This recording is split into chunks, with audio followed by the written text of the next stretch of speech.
Welcome, everyone. I'd like to call the March 25th, 2025 meeting of the Marine Resources Commission to order. Before we get started, I'd like for everyone to stand for Pledge of Allegiance led by Associate Member Branson, followed by invocation by Associate Member Erskine. To the flag of the United States of America and to the republic for which it stands, one nation, under God, indivisible, with liberty and justice for all. Let us pray. Thank you, Lord, for giving us this day and the opportunity to meet here at Virginia Marine Resource Commission. Allow us the opportunity to responsibly and knowledgeably discuss these issues with respect for all. Let us pray. Amen. Amen.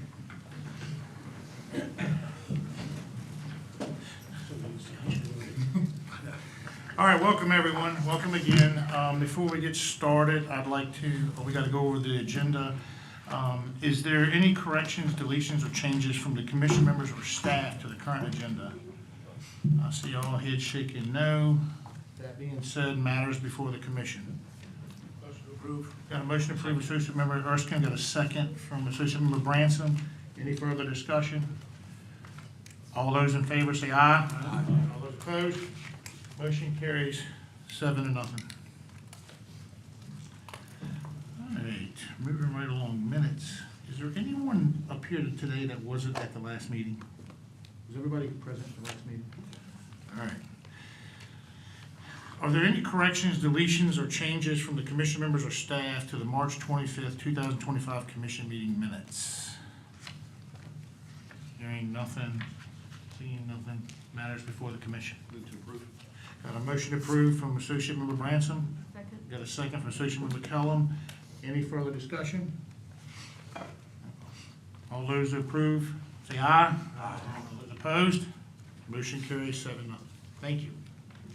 All right, we're going to swear in VMRC staff and VIM staff that will be speaking or present testimony today during the meeting. Do you swear to tell the whole truth, nothing but the truth, to help you God? And let the record reflect that the wonderful and icon Dr. Lukenbach is back in our presence. We appreciate you. Having y'all two over there, it gives me a sense of comfort. So, thank you. All right, Randy, it's your go. Commissioner,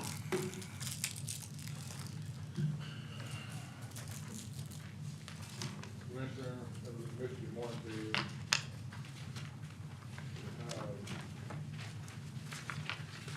three-page, 2 items. Beginning with item 2A, Viva Board of Chesapeake requesting authorization for the new dredging of approximately 4,500 cubic yards of state-owned submerged land, the maximum depth of minus 44 feet, meaning the water and maintenance dredge, approximately 5,400 cubic yards of land with a depth of minus 42 feet on an as-needed basis. Within Paradise Creek, adjacent to property serving 1,000 Leda Drive in the city of Chesapeake, direct utility laws and all operated to use the Kearney Island Building Material Management Area, Shirley Plantation, Charles City County, or Freetown Marine, city of Chesapeake. We're recommending a royalty of $3,700 for the removal of 4,500 cubic yards of state-owned land at 60 cents a cubic yard. This project is project of acres permit from you. Item 2B, Kelowna Shipyard requesting authorization to conduct new dredging of approximately 556,700 cubic yards of state-owned submerged land to achieve maximum depths of minus 37 feet in the water on an as-needed basis within the eastern branch of the river in the city of Norfolk. Dredge utility bars and also the Kearney Island Dredge Material Management Area, Shirley, Creek Pond, or Creek Pond Marine, and the city of Chesapeake. Staff is recommending a royalty assessment of $334,020 for the removal of 556,700 cubic yards of material at 60 cents per cubic yard. This project also requires a surveyor's permit.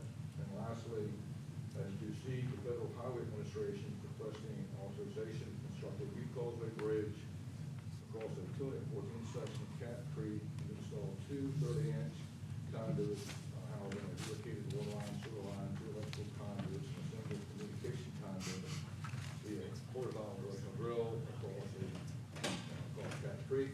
We're going to put section on Walsh Island, Mackinac County, and this project requires a permit as well. Thank you, Randy. Are there any questions for any of the item 2? Yes.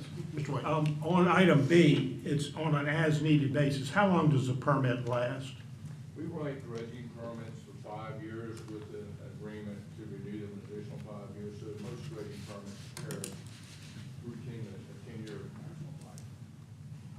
Okay, thank you. Any more questions from someone? Nope. Thank you. Is there anyone in the public that wishes to speak in support or in opposition of any of these item 2 projects at this time? All right, please come forward. Come forward to the microphone, raise your right hand. You swear to tell the whole truth, nothing but the truth, so help you God? Yes, State your name for the record. Rebel Walker. Proceed. I just want to make sure we're talking about item number 6, the one out of Quimby. No, that's not on the 2. That's not item 2. I said item 2, which is the ones he just talked about. Oh, okay. Chief Owen. Well, I couldn't hear it very well, I'm sorry. Thank you. Have a seat, wait for that one goes up there. Anyone else for item 2s? All right, that being said, matters before the commission. Move to approve page 2 items. Got a motion to approve page 2 items from Associate Member Erskine. Got a second from Associate Member Edwards. Any further discussion? All those in favor say aye. Aye. All those opposed? Motion carries 7-0. Thank you. Thank you, Randy. There are no consent agenda items. No need for a closed council session at this time. No, sir. Thank you. Pat, you're up. Thank you very much for accommodating me earlier today. I have the honor of having to sit in the Newark Chesapeake Bay office webinar for the next 2 days, so it's, I'll be leaving here and running out of doing that. So today we're going to be talking about Cobia. Running down, I think it was open already. Oh, the mic's on. Oh, okay, no. Okay. Here we go. That's gonna work from there, I think. Everybody hear me okay? Yes, sir. I'm sure you can in the room, just one outside.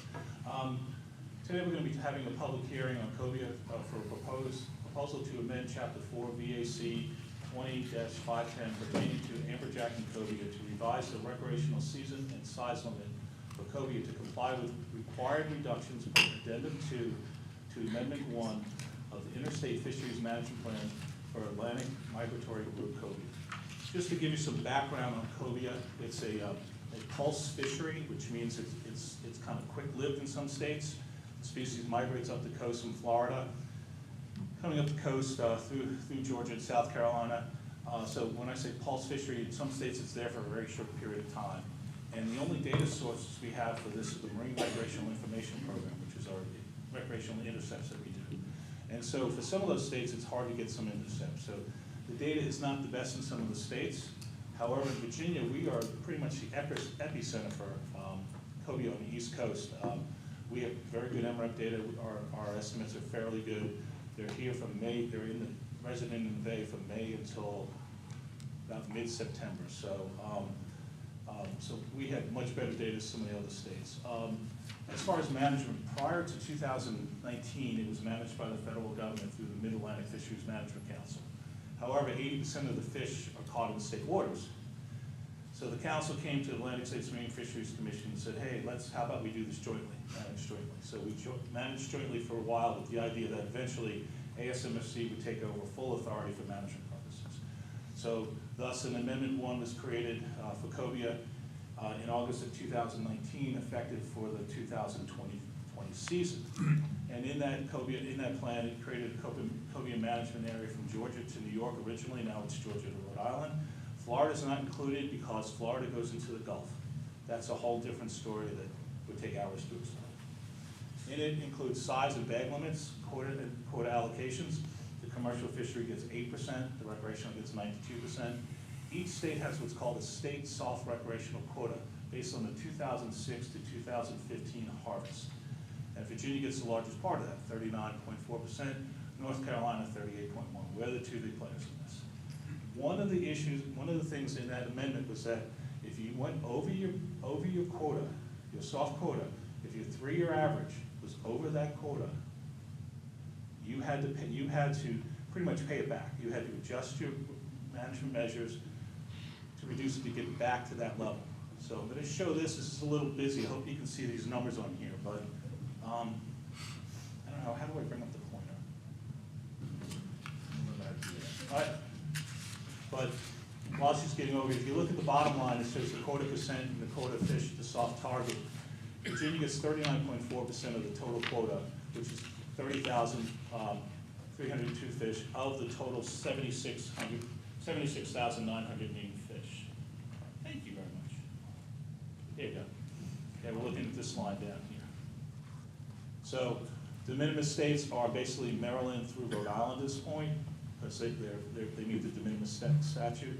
And then we have the 4 states, Virginia, North Carolina, South Carolina, Georgia, with the total for each one of those years. If the cell is in red, we exceeded that 30,302 that year.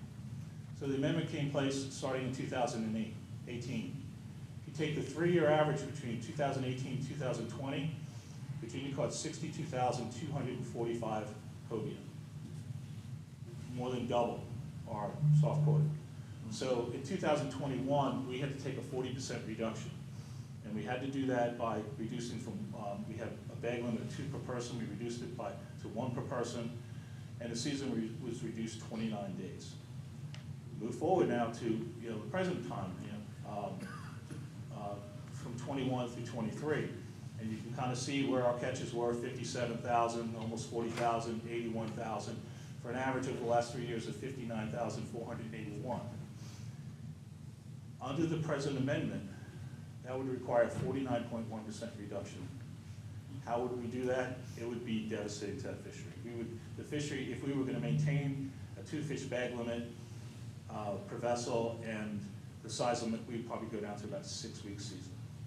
So the staff approached ASMFC and said, look, we need to reallocate. More of these fish are being shown up in the Chesapeake Bay, in Maryland, even into Rhode Island. We need to reallocate. Reallocate is not a very favorable word in fisheries because it means somebody's going to win and somebody's going to lose. Virginia pretty much catches about 83% of the quota. No state's going to give us 83% of the quota, but we deserve more than 39.4%, in my opinion. So, and as you can see over here in this chart, the years when they did this amendment, we were at about 30,000 fish a year. But you can see that the blue line is the actual harvest each year, and the red line is the 3-year average. And those two green lines, the green line is amendment, the first one is amendment 1, and this is when we took a 40% cut in 2021. So you can see since 2015, we continue to increase, even with a reduction, that 40% reduction day, season, we're still seeing high numbers. So what are we going to do about this? So we went to the ASMSC. Cobia is managed under the Coastal Pelagic Species Group, which also includes Spanish mackerel, and asked about reallocating, and they decided to start an addendum to reallocate the quota. And as I said, this was in response to having the Mid-Atlantic seeing more fish, and there's a lot of uncertainty with this data. With MREP data, it's meant as a coastal type of survey. So on a coast-wide basis, the numbers are pretty good. But then when you start whittling down to a state or down to a time period, because they sample by wave, there's 6 waves. The first wave is January through February, second one is March through April, and so forth. The reliability goes down on those data. So the thought was, well, if we basically do it on a regional basis, it might be better. And that was one of the things we approached. And we wanted to look at a newer time frame. So we're using newer data, 2014 through 2023, which represents that large increase we've seen. And they decided to create regions. And the northern region would be Rhode Island through Virginia, and that would be 68.7% of the quota, that's 76,000 fish. And the southern region would be 31.3, and that's North Carolina through Georgia. In that northern region, Virginia catches about 95% of the fish. Oh, sorry. Just give you the timeline. The ASMFC board approved the draft addendum to go out for public comment in May. In June, we held 2 public comments. We had an in-person meeting in this room. We had a total of 3 people from the public.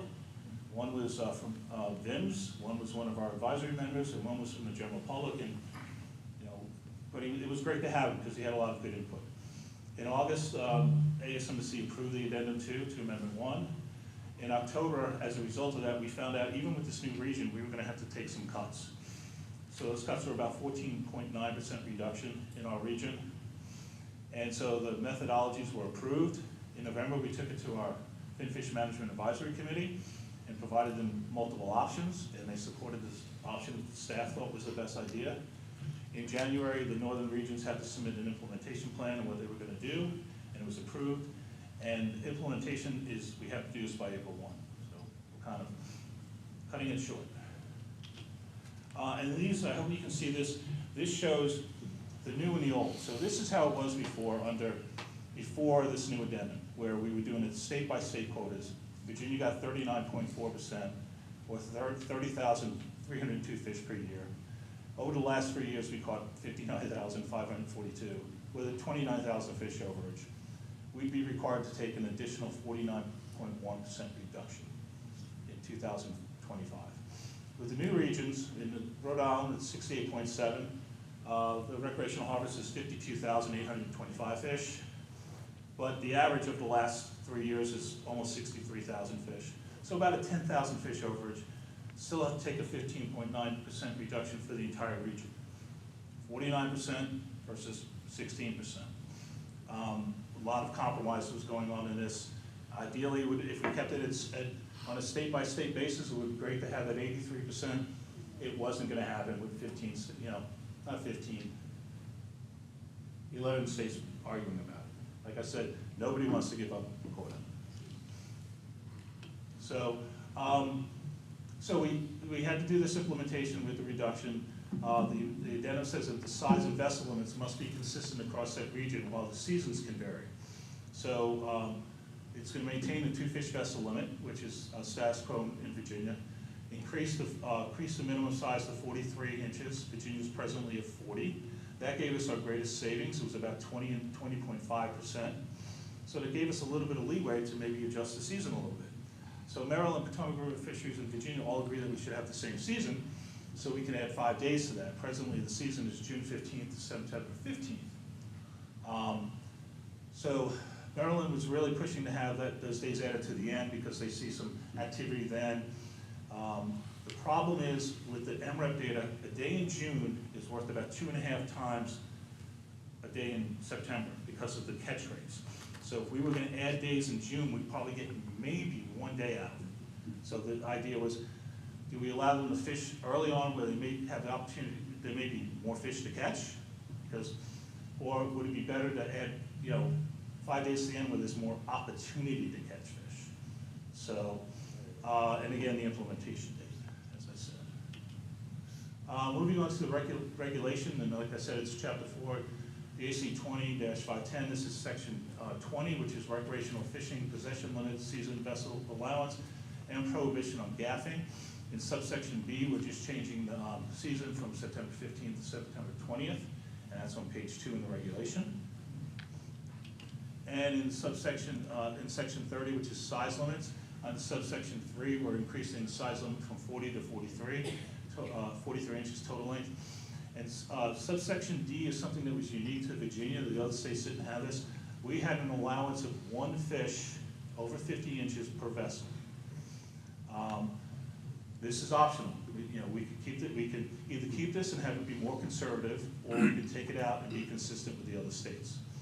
The staff felt it might be at this. We're not getting any savings for this. The technical committee said there wasn't enough information available that we could evaluate this to say if we do something this way, we're going to get a savings with it or not. So, but the staff felt at this time it may be best that we move it to be consistent.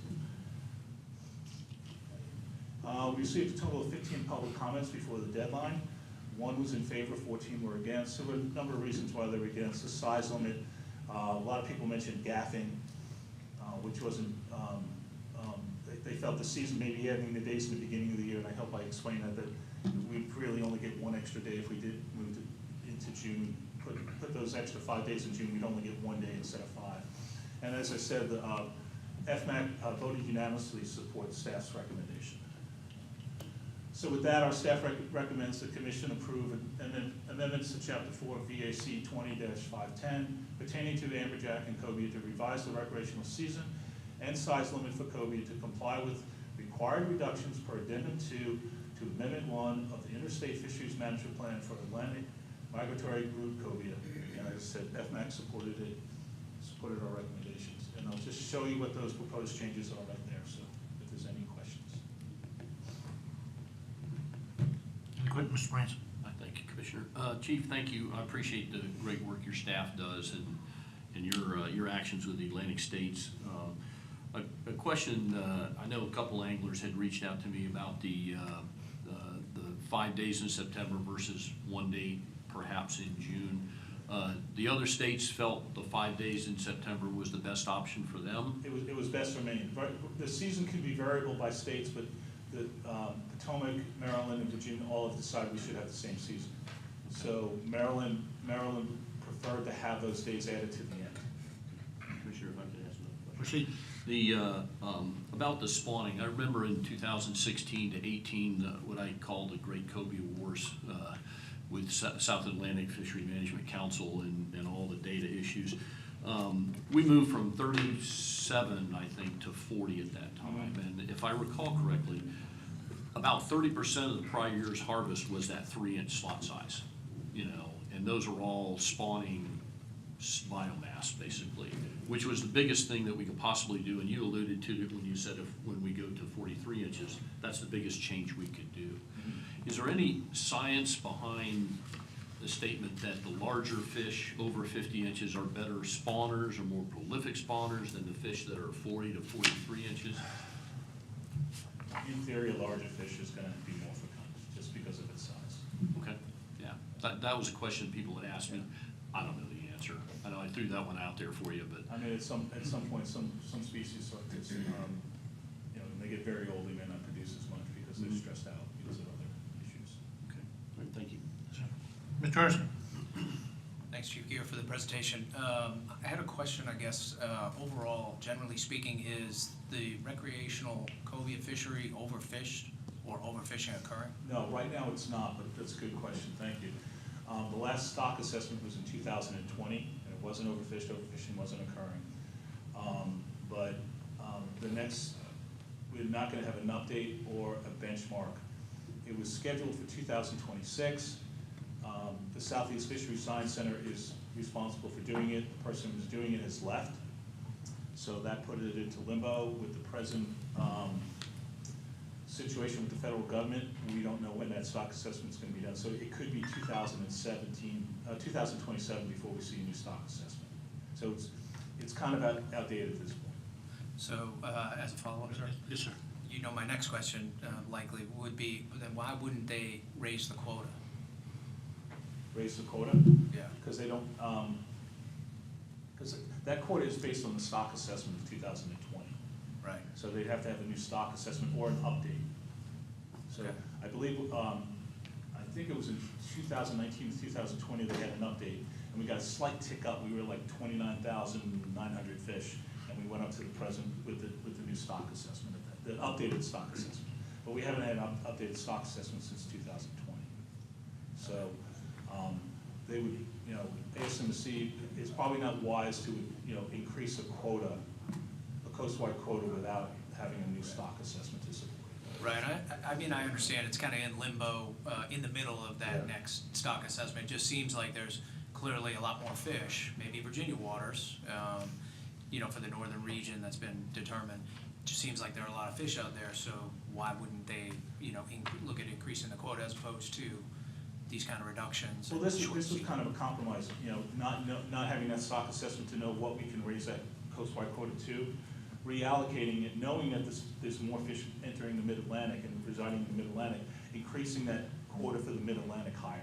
So we are gonna get substantially more fish available to us moving forward. Okay, thank you. So the 14% reduction, roughly 14% reduction, you think that the new allocations will absorb that 14% reduction?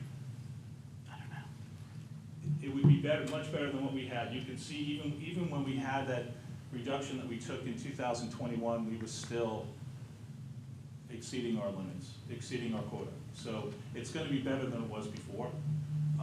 It is variable. I mean, you know, we've had some years recently as low as 59,000, but last year was 83,000 fish.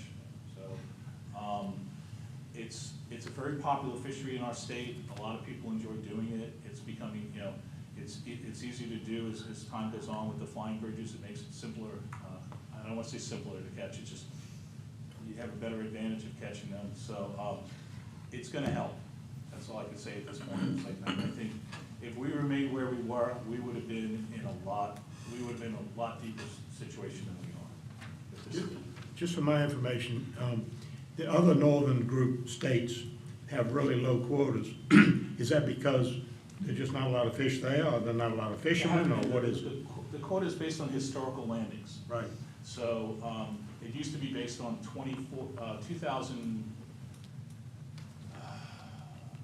2006 to 2015. Now they're based on 2014 through 2023. So they basically shifted that time period 10 years, which is good for us because that's when we've seen the increase. But Rhode Island, which wasn't a member of this, is now saying, yes, we're seeing them, we want to be part of this. Maryland is seeing more, but we are still the epicenter. We have become the epicenter for the last 10 years, and it continues to show that way. So having it on, you know, ideally, if we went into that meeting with ASMSC and we could have gotten our quota increased to 75, 80%, that would have been great. But sitting around the table, we knew that wasn't going to happen. Some of the states were just not going to, you know, do that. Any more questions? Commissioner Green, I had one for Chief Gary. I was curious to see, I've so focused on Virginia's quota and how we, in comparison, or what our quota was and what we caught. I was curious, could you go back to the slide that had the other states? I was just curious, in more selfish reasons, I guess, to see how they were meeting their quotas. Well, you can see that we've had a shift in this because North Carolina was receiving 38% of it based on those 2000s, those early years, but they're not coming anywhere near that quota anymore. I mean, it's clearly we've seen a shift in the population level. Yeah, so you have some ammunition for discussions down the road. They're calling it the Cobia Creep. Yeah, I like that. Yeah, it's moving northward. Thank you. Yep. Any more questions? Thank you. Thank you, Pat. Is there anyone in the audience that wishes to speak on the Cobia matter? Anyone in the audience that wishes to speak on this matter? Anyone who wants to speak on that? Wow. All right, that being said, matters before the commission. Make a motion to approve staff recommendation. So the motion to approve staff recommendation, got a, from Mr. Erskine, got a second by Mr. Bransom.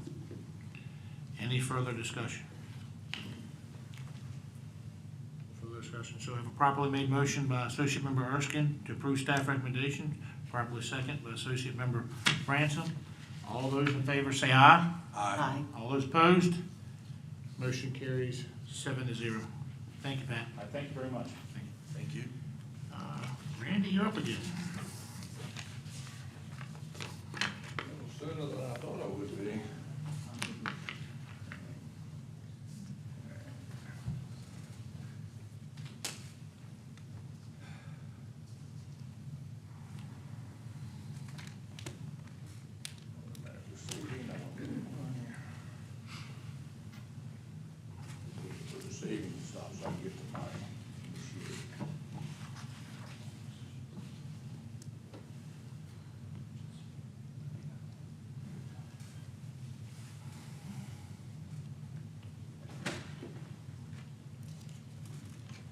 Good morning.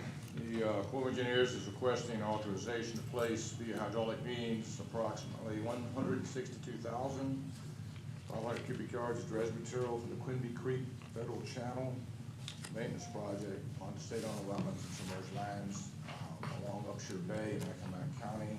The project is protested by an adjacent shellfish ground leaseholder. The dredge material placement site is located in Upshur Bay, just east of Quinby Harbor in Accomack County. The federal channel is here. You see the laser pointer. This channel was authorized by Congress in 1973. and it does provide access to Quimby Harbor. It requires maintenance dredging about every 5 to 7 years. It was last dredged in 2017. Just a quick shot of the channel heading out, looking east. Today, and this is very important, a reminder for most of you, this federal dredging is exempt. It's authorized by statute under 28.2.1203A3 of the Code of Virginia. However, the placement of spoil material overboard is what is before you. In the brown area you see here, this is the Pula Point placement site.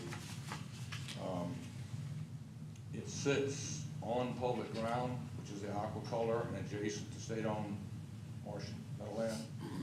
You see the leases and applications in the immediate vicinity of the channel is right through here. Importantly, this site's been in use since the 70s. It began as a deeper area of public ground.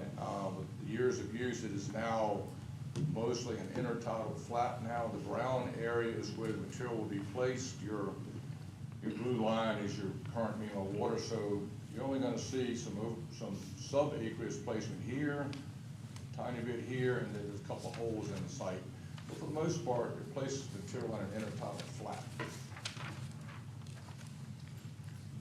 The material will not exceed the height of the vegetated wetlands that are adjacent, nor will it go into the vegetated wetlands. There are several private shellfish leases about a half-mile away. We also have, those are the brown sites that you see, brown polygons. You also see several pending lease applications on either side of the channel that are pending with the Shellfish Division. We have received one objection from the leaseholder where you see the arrow, the ruler, Mr. Robert Walker. His lease is just under 2,300 feet away to the southwest. I got a fly show the size of a dragonfly flying around my head right now. Mr. Walker objects and is suggesting that his shellfish have a poor shelf life. He raises both oysters and clams on his lease, and he's asking the court to consider an alternative disposal location. He went on to say that northeast winds push that material back into the channel. He is here today, as you saw earlier. We did consult, as we always do with BEMS, about the Corps' proposal. They are recommending the use of a turbidity curtain in the dredge material placement, and if the curtain cannot be used, alternatively, they're recommending an in-stream work time of year of May through September to protect the shellfish resources during the recruitment and reproductive life stages. I'm going to leave that slide up. I'm going to read from my written summary. Staff is sensitive to the leaseholder's concerns regarding impacts and sedimentation. We do note that the lease is approximately a half mile away from the placement site. This has been the placement site since the 70s, over 40 years now. And no, we're not anticipating immediate adverse impacts to the adjacent shellfish beds. So we are recommending approval of the project with our standard dredging permit conditions, which include a post-dredge survey, a pre-dredge placement meeting with staff. We're also recommending, in concert with the BEMS recommendation, the turbidity curtain, or in lieu of that, the in-stream work time of year restriction. Further, that the height of the material not exceed 2 feet above mean level on the site itself. Well, we have no objection to the current maintenance dredge cycle, given the long-term use of the Pula Point placement site. We continue to have concerns regarding the adverse impacts to fisheries and subaqueous bottom habitats resulting from overboard placement of dredge spoil material. This position is supported by the national directive outlined in the beneficial use of dredge material command philosophy notice that was forwarded to the Norfolk District in 2023 by the Corps Civil and Emergency Operations Branch in Washington, D.C. This national policy, which was congressionally established in Section 125 of the Water Resources and Development Act of 2020, charged the Corps with the goal of meeting a 70% target for beneficial use practices of dredge material by 2030.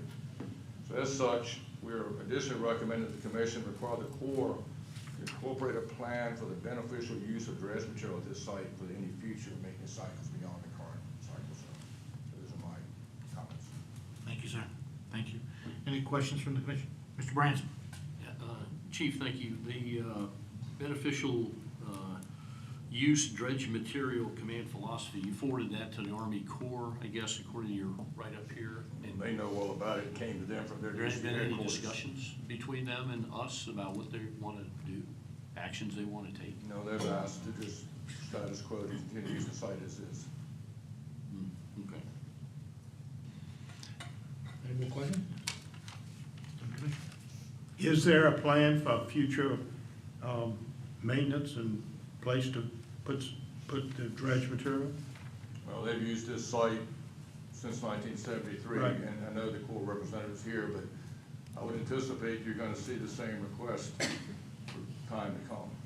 And we believe it's time to start looking at, some beneficial use of the dredge material rather than just placing it overboard here.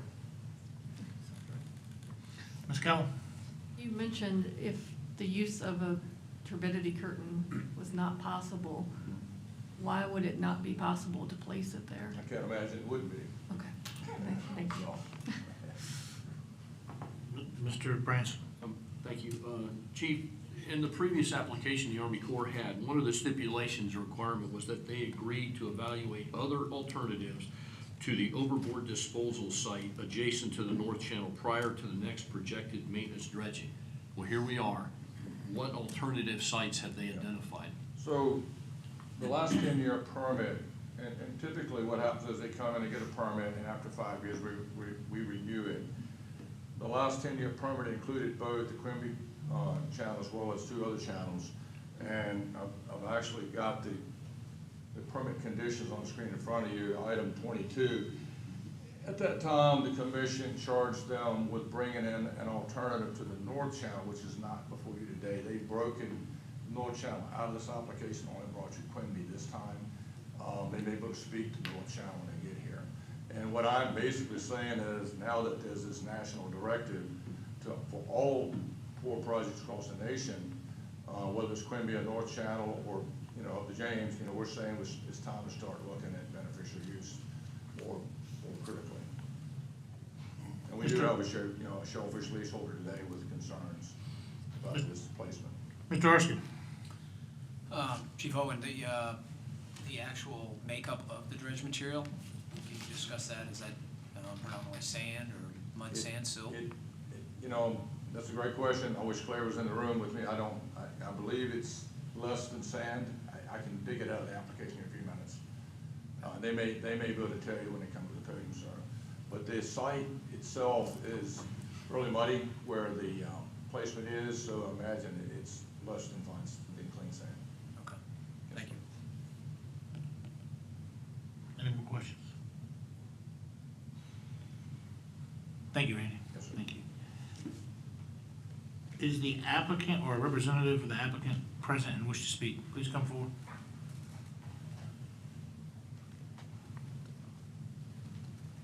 Please state your name for the record in the microphone. Yes, sir. Good morning. My name's Chris Turner. I'm representing the Corps of Engineers for Quimby Creek. You swear to tell the whole truth, nothing but truth, so help you God? I do. Proceed.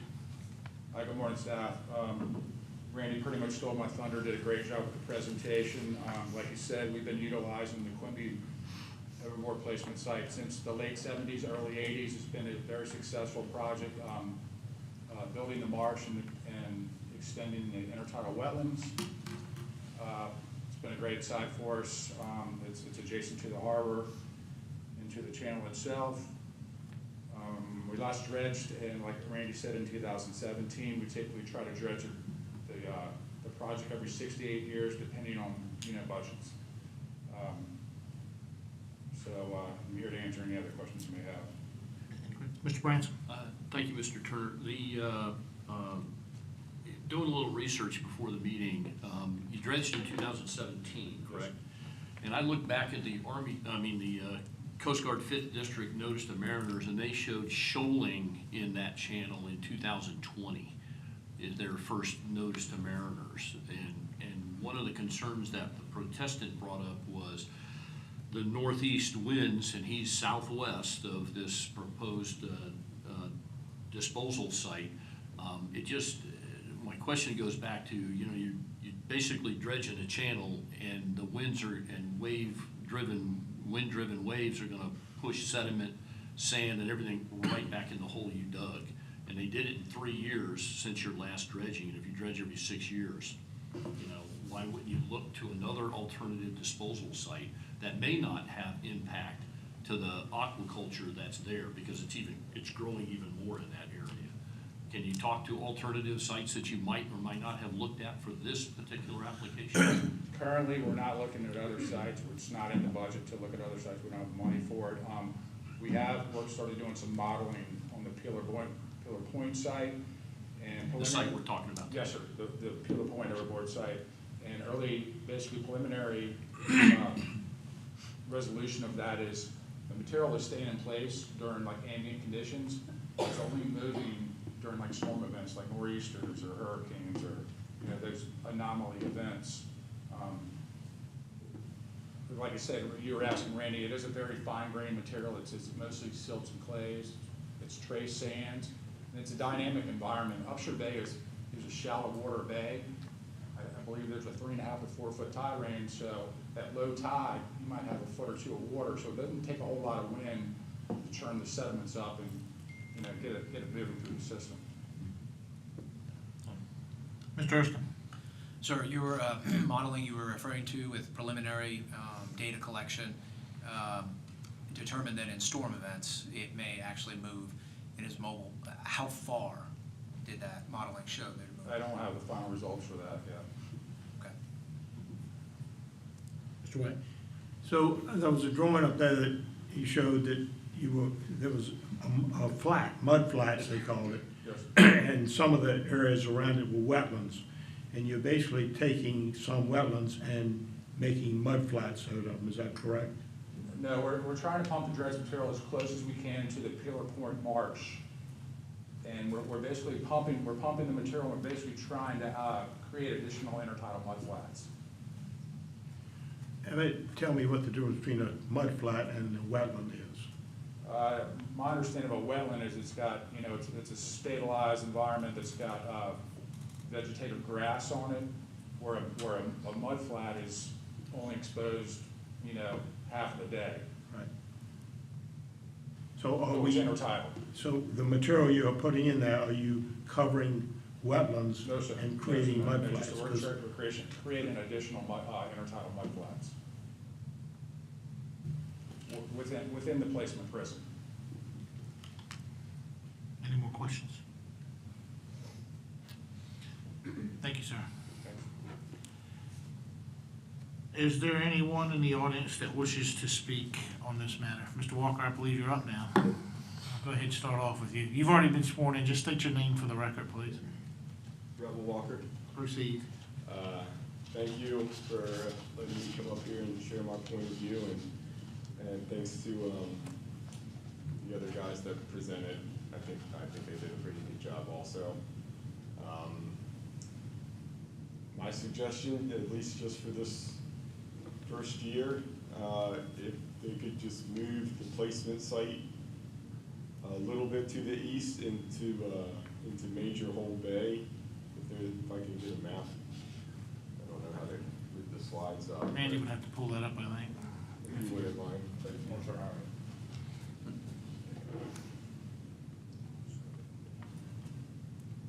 Yes. You can use this mouse to kind of point the laser. Yeah. Okay. Sure, that's. If it could just was moved a little bit further over here, would be a pretty big difference from my point of view, from my particular problem, because as he said earlier, I have problems with the shelf life, and it's not just while they're moving it or even a year or two later. I still, just this past winter, when we normally get 2 to 3 weeks of shelf life during the winter, I've got only about a week of good shelf life, and I think it's because it's so close to this spot. When the sediment gets churned up and settles out, you know, it's having an effect years later. If it just moved over just a little bit further over here, I think it would be far enough away that I wouldn't be having that particular problem. And the other leaseholders nearby, just down here, they don't really have this problem because they're just that much further away, I guess. So this is why I asked if we could consider just moving it like that, and if in the future they explore, you know, other spots, that would be fine too. But just for this year, just moving it just a little bit is what I am humbly requesting. Thank you. Any questions from Mr. Walker? I do. Mr. Walker, if you were to move it like you have recommended, those other leaseholders, are they aware that you're recommending moving it down there more to their area? Over here? Mm-hmm. It's not shown on the map, but around this turn here, the public ground goes way out over here. So it would be moving further away from everybody, where I would still be the closest. With the Army Corps of Engineers, have you had any discussion with them about moving it to that area? Back up. Wait a second, let's let him finish talking, and then I'll Have bring you back up. met with the Army Corps of Engineers to No, no, discuss? Okay. Any more questions? Mr. Erskine? Mr. Walker, so can you put the red dot on your lease, please? Okay, so should the other area that you're proposing be approved, you'd be basically due west of that. You don't see an issue with storms or things like that impacting your site? Correct. Okay. Time will tell, I suppose. Any more questions? Mr. Branson? Commissioner, just I'd point out that I think pretty much, other than specific types of storms and where the storm center is and whether the wind blows, you know, this way or that way, the prevailing winds in this area are pretty much north to northeast most of the time, even without storms. Mr. Walker, would you share that observation? North to northeast winds usually? Yes.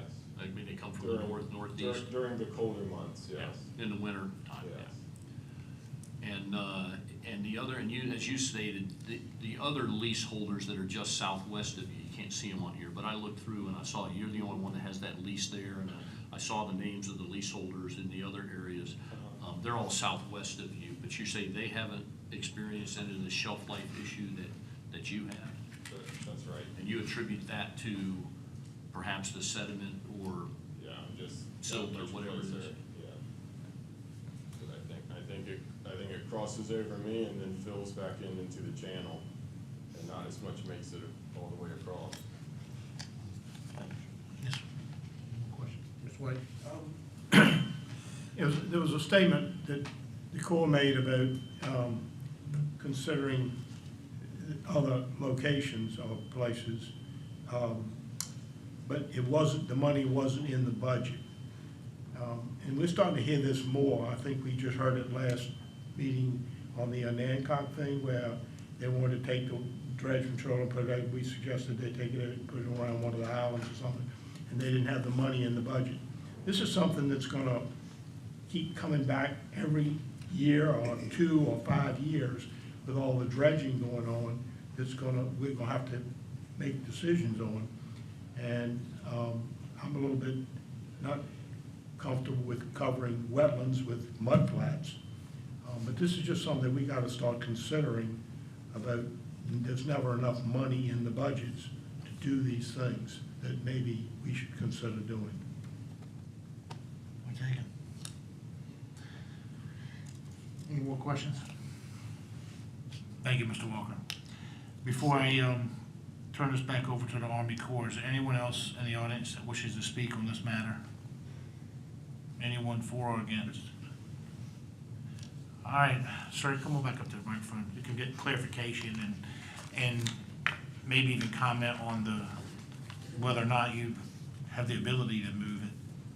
Yeah, so obviously, we coordinate with Randy's group before we move any placement site, and it takes an act of Congress to move a site at this point. I mean, we've got to study it, we've got to look at the resources. One of my main concerns about moving it over in this area is we block these 2 tidal guts from flushing. this one particular and this one right here, I mean, that could throw the ecosystem off kilter right there. It's a pretty big placement box surrounding Peeler Point. I was trying to work with my team to place the material as close to the marsh as possible for the next upcoming cycle in this area, kind of where the cursor's at. I don't know if that would help Mr. Walker at all. I don't know. What do you think, Mr. Walker? You gotta come to the microphone if you're gonna speak. Y'all are calling each other up, and y'all don't have the authority to do that. So y'all need to be careful when you're speaking, that you're not the one with the gavel. I guess time will tell if we move it there instead of somewhere else. Yeah, it's gonna take time to move the placement site. Like I said, it's gonna take years. You know, once it's in the budget, it's gonna take years to study. You know, so we have to study all the resources, you know, look at different layers, you know, other leaseholders. It's a big to-do to move the placement site. But It's late in the game. I have one question. Knowing the sensitivity of this issue, I'm gonna assume, I know that's a bad thing to say, that y'all haven't spoken before today. And I see an issue with that. And I see an issue with you, because you should have reached out to the adjacent leaseholders, because I think in other projects, we've seen that. We've seen adjacent leaseholders, and maybe y'all could have ironed that out before coming here fighting over the microphone. And so we need to make sure that we do our due diligence. I understand it's an Army Corps project, federal project, but at the same time, if we're gonna take in consideration what other people think, maybe we should, any other project, we would have had the leaseholders involved. And I'm not saying they're gonna agree, I'm not sitting here saying that, because most of the time they don't. However, you might have could have ironed some of this out before we did this today. I did attend a few meetings. There's a committee on the Eastern Shore that discusses all of these projects, and I went to two of their open meetings, and what they suggested at the last one was to move the material all the way south of the bay, and I thought that was what they were gonna run with, and then I got the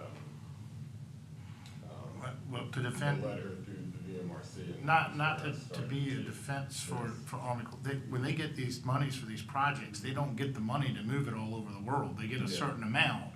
So in their defense, they got this project here, and so that's why I'm saying you could have conversated, and maybe there's a way that they could have moved within the funding they have, because I know how this works, and I do appreciate what Associate Member White says, but it costs a lot of money to move sediment.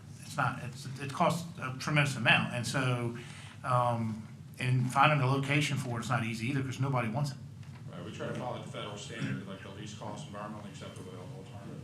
Right. You know, the shorter the pump distance, the more benefit it is for the taxpayer. You know, once we start doing, you know, typically look at pumping, once you start pumping material farther than 2 miles, the cost exponentially grows, so. Mr. Branson? Mr. Turner, this question's for you. I am sensitive to the impact of aquaculture on the Eastern Shore, and that's my biggest reason for the question I've asked. But if this if your application for this disposal site is not approved, where are you going with your dredge spoil? We're deferring the project. It won't be dredged. I think that's the common statement you'll see in most any dredge project. Mr. Erskine? Thank you. The, where you currently have the cursor, on our information given to us, the Quinby Creek placement site is fairly large. It goes much further south, down to almost below Peeler Point. Yeah, it and then kind of goes, Well, it goes up, what I'm looking at in this description, has it going up to that creek right there. okay. Is there any way you can be restricted further north and place this dredge material at that site and at least move it a little further away from the site? I think that's something we could certainly try to work with the contractor and place it as far north as possible within the approved placement box. Right, okay. Thank you. Yes, sir. Any more questions? I think we're good. Thank you so much. Thank you all. Anyone else wish to speak on this matter before I move it along? Thank you. That being said, matters before the commission. Mr. Erskine, I'd make a motion, Randy, I'm not really sure how I'm gonna put this, so help me out maybe. I'd make a motion to accept staff recommendation with maybe an amendment to require, to the best of their ability, the applicant would have the contractor dispose the dredge material to the most further northern part of the site. That is not uncommon to pass school permits, that we have the same situation with Traveler Shoals and James River. Placement site's 5 miles long, and they, since the late 80s, early 90s, have been restricted to the northernmost reach of that placement area. So I would argue that language, to the extent practical, the most northern reach of the existing Pilot Point placement site. most northern reach. That helps. So the motion, let me do this, motion accepts staff recommendations with requirement for disposal to be on the most northern reach of the Pilot Point, is that right, disposal site? All right, Commissioner, I'd just like, we haven't seconded, and I'm prepared to do that, but I would like to, if it's acceptable to Mr. Erskine, to the northeastern portion. Because the northeastern portion is right there where the cursor is. The northern portion is right out to where the D is, and actually it's about where the O over U is at ground, public ground, is where the northernmost section is, and I think it's most beneficial if you put it as close to the shoreline in the northeast corner of that Quinby Creek placement site that's on our do chart. you agree with that, without even having, okay, so, What I second. yeah, so we have an adjustment, friendly amendment to it, the northeast, which I guess was the assumption, corner of the, for the disposal site. Ms. Callum? Did staff's recommendation include the time of year restriction and turbidity curtain? I believe it did. Randy, can you speak? Actually, we were following the BEM's advice. It's turbidity curtain, and if not available, the time of year in lieu of the turbidity curtain. So we, and BEM's can clarify if I've got that wrong, but if we believe the turbidity curtain and solar use would be acceptable. Do they have to alter the permit to move that to where the cursor is versus where they're showing? You know, we would get revised drawings in that respect, but as long as they're in the congressionally approved placement area with this commission decision, I think it'd be okay. But how would we know that they actually put the material where the Yes, sir, we cursor? have, if you look at the litany of staff recommendations that include the turbidity curtain, we have the pre-dredge conference where we go in and talk to the guy with the throttle, if that makes Yeah. sense. We go out, we look at stakeouts, and we get muddy and wet and sandy, and we, whether it's private or federal, we have pre-dredge meetings on all dredging projects. We know that they understand the permit as well as we think they should understand it. Mr. Preston, you have- That was my question, Commissioner. I just wanted to know how it was gonna be policed during it, other than just words on paper. Yeah, they do a lot of site visits. We call on law enforcement to get our people overboard, so. Thank you. Any more questions for me? All right, so I have a properly made motion from Mr. Erskine for the disposal site to be utilized at the furthest, most northeast portion of the disposal site, along with staff's other recommendations. It's been properly seconded by Associate Member Bransom. Any further discussion? All right. That being said, all those in favor say aye. Aye. All those opposed? Motion carries 7-0. Thank you, Randy. Randy, I think you're up again, aren't you? Sure. Podium locked. Mind your work here.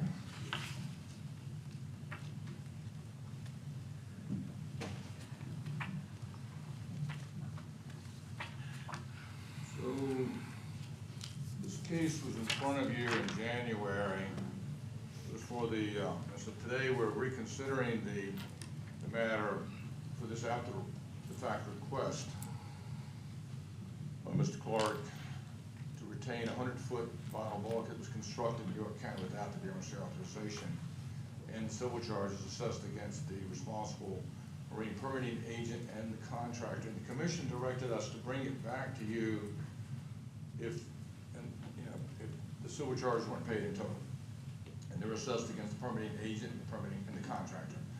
Mr. Clark agreed to triple permit fees and triple royalties, which he still agrees to. The permitting agent has paid their $3,000 civil charge. Contractor, Mr. Matt McQuillan, is in the audience. He's reached out to us and asked if y'all would consider a payment plan. He's here to speak to that, and we believe that since the permitting agent and Mr. Clark are already where they need to be, we'd like to go ahead and issue the permit to Mr. Clark and have you work today with Mr. McQuillan on any payment plan you may be willing to accept. He is here today to speak to that issue, sir. And we need direction on that. I think there was one payment plan authorized back in the early 90s with a permitting agent. I don't think it's without precedent. And, Mr. McQuillan has been very responsive ever since the January hearing. He's been reaching out to us and checking on us on permit statuses, and we appreciate that. And, he's here today to speak to you, sir.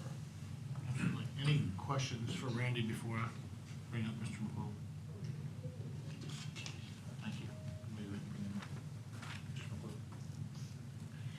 Mr. McQuillan, are you in the audience? Please come forward. Please raise your right hand. You swear to tell the whole truth, nothing but the truth, so help you God? Please state your name for the record. Matthew McQuillan. So, proceed. So, really my issue with the situation is I wasn't the contractor.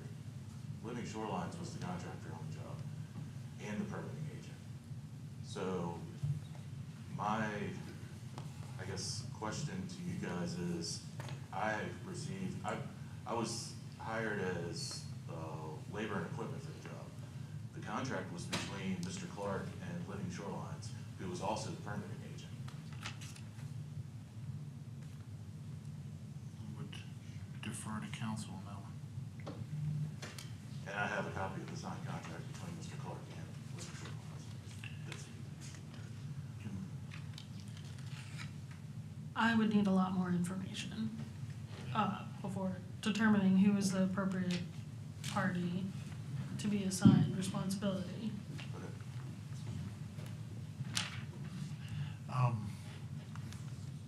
Randy, do you have any of that information? Sure. So, it wasn't my understanding we had to retry the case because we did that in January. You had on the record the comments from the permitting agent and his attorney. The commission's decision was reached and found, Mr. McQuillan was responsible. Contractor actually built the wall. He may have been a subcontractor, but it was my understanding from the email, we were just here today to discuss a payment plan, and this is different from the email he sent in. So, I don't know that this is a perfect venue to retry the case. Yeah, I mean, you gotta warn us about this stuff if you're gonna be making an entirely new argument. I understand. I would need quite a lot more information about the entire situation to determine. And what I'm hearing right now is that you are no longer agreeing to the civil charge. I would think they would be equal parts. That's not what the civil charge that is assessed says right now. So my question is, are you withdrawing your agreement to the civil charge as it is now? I didn't realize that I agreed to a civil charge. Okay, then if you didn't agree to it, then it should be, it can be recommended to my office to determine whether or not we will take it to court and who we will be filing charges against. That was the. I say charges, I mean. Was that if it wasn't consent, it was just Yes. two civil penalties. Okay, Yeah, I remember that now, yes, okay. well then, I mean, if, we can't assess a civil charge through this body unless you agree to it. So if you don't agree to it, and it sounds like you haven't, so it wouldn't be withdrawing anything, not that that would change, but the option now is for the commission to decide whether to refer the case to the Attorney General's office for further review, and then we can file in court. And I believe at that point, we're entitled to up to $25,000 per day per violation. Now, I am not making any representations about what I or my office would do, but that is, those are the options. So, we're operating now, council, correct me if I'm wrong, with a non-acceptance or agreement to the civil charge is how we're operating right now. This Yes. second.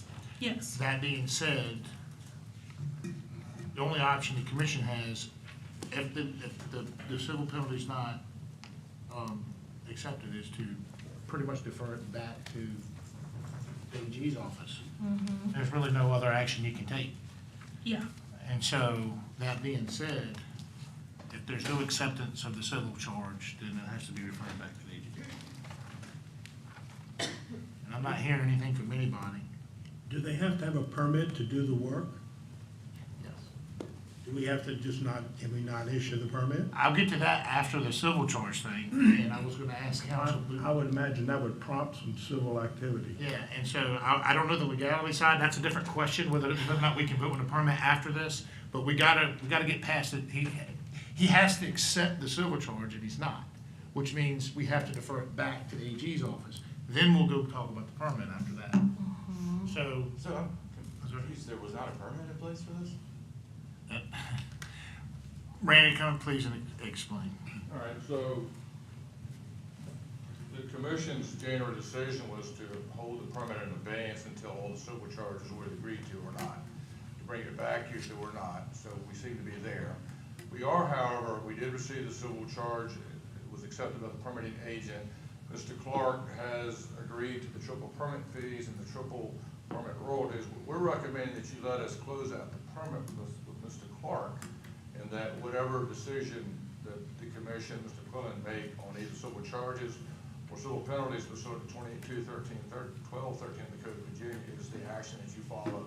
But let us move forward administratively now with executing the permit with Mr. Clark. The permitting agent pays his civil charge. Right, I get it, but I mean, correct me if I'm wrong, there's two separate issues here.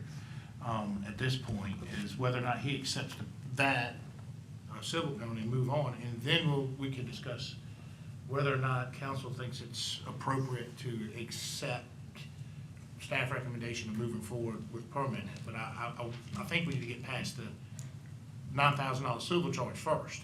Is that correct, council? I mean, I think so, because if the permit was conditioned on the civil charges being accepted, and then it would be brought back, it sounds like this civil charge has not been accepted.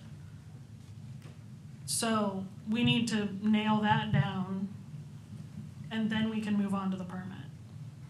Yeah, I believe if we accept it, like you said, council, if we accepted the civil charges, that was an action already stated by the commission and voted on by the commission. We can't go against the, What without another vote.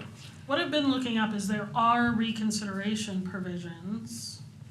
A person can bring a matter back to the commission for reconsideration.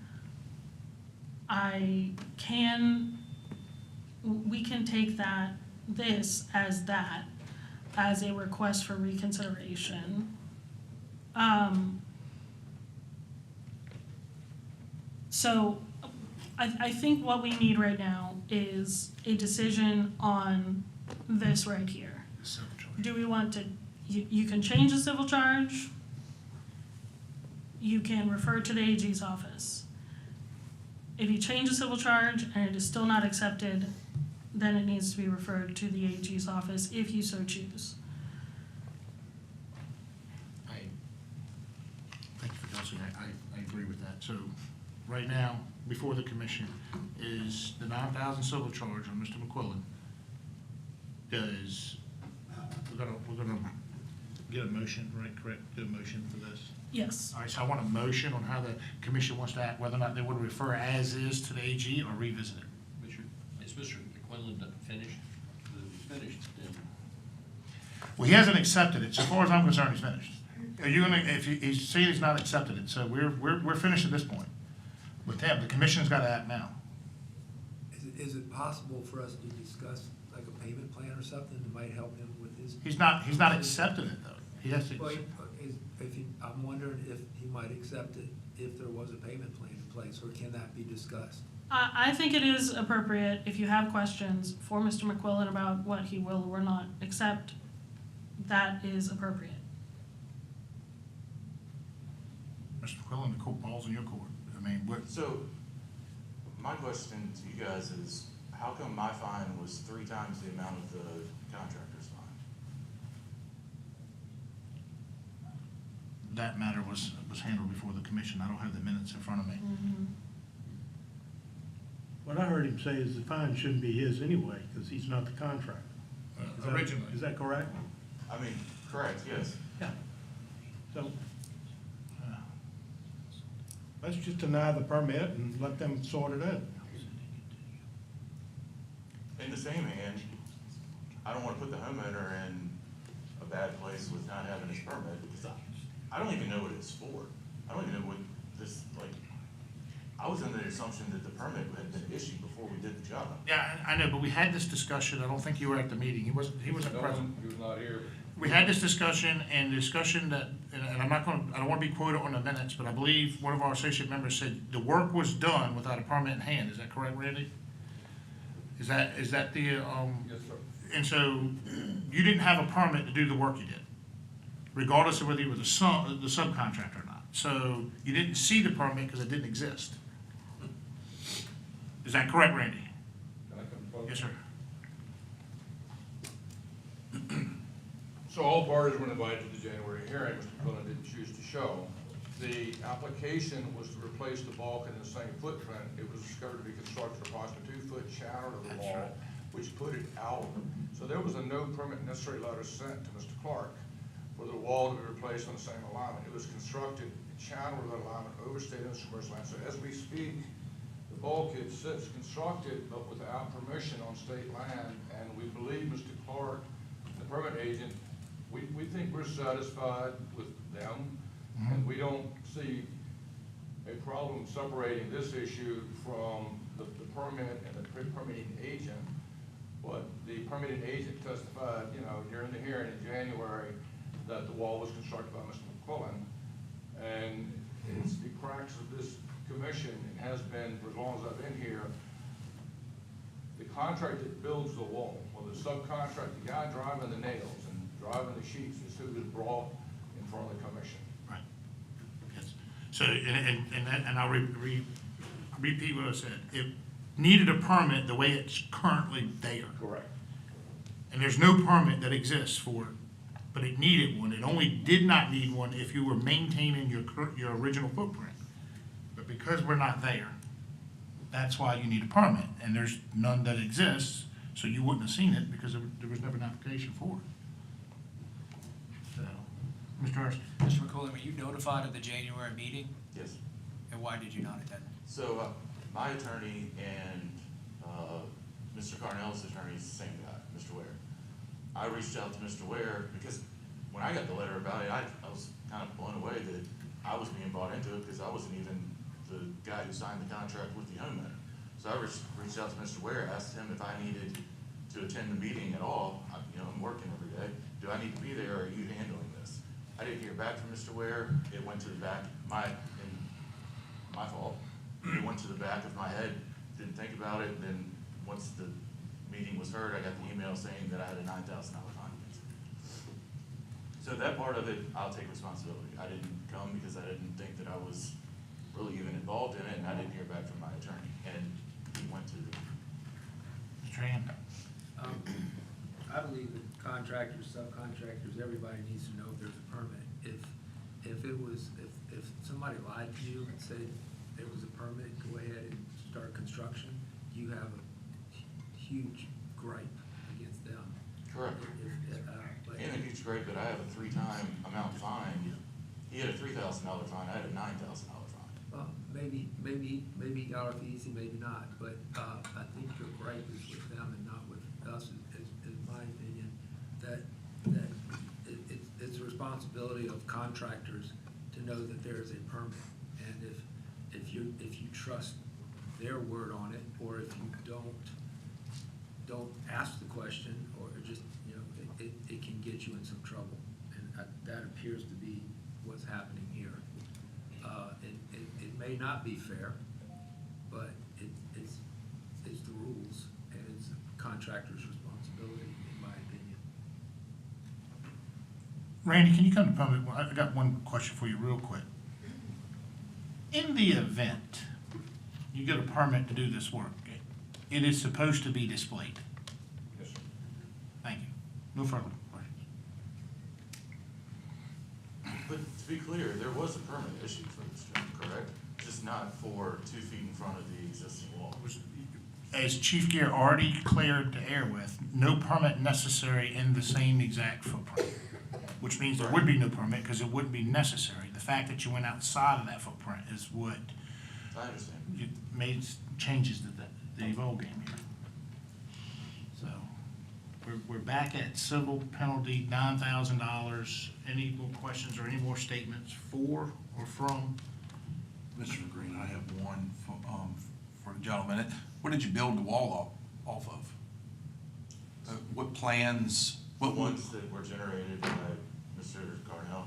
Okay, so that was just, I have a recommendation for the board. I'd say we leave, my recommendation is the charges stand from where they are. As being the general contractor, whether you're sub or the lead, you have a responsibility as a licensed contractor to know whether you have a permit or not. So if he wants to appeal this, then the Attorney General's office is the right place for that. We came up with the decision back in January based off of what was here, who provided comment, and what the commission provided for us to review. And that, Just to be clear, this wouldn't be a decision that he would appeal, because if he doesn't agree to it, it just doesn't exist. But you can refer it to my office and we will determine further court action, at which point the cap on the amount of violations we can seek doubles, well, more than doubles. that would be thank you for the additional proper words. Just making sure.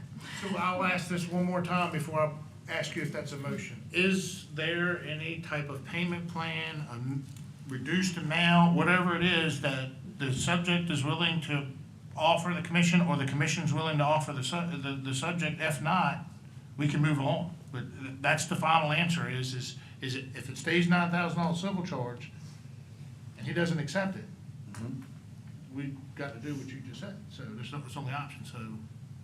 I'm willing to pay the same amount to the general contractor.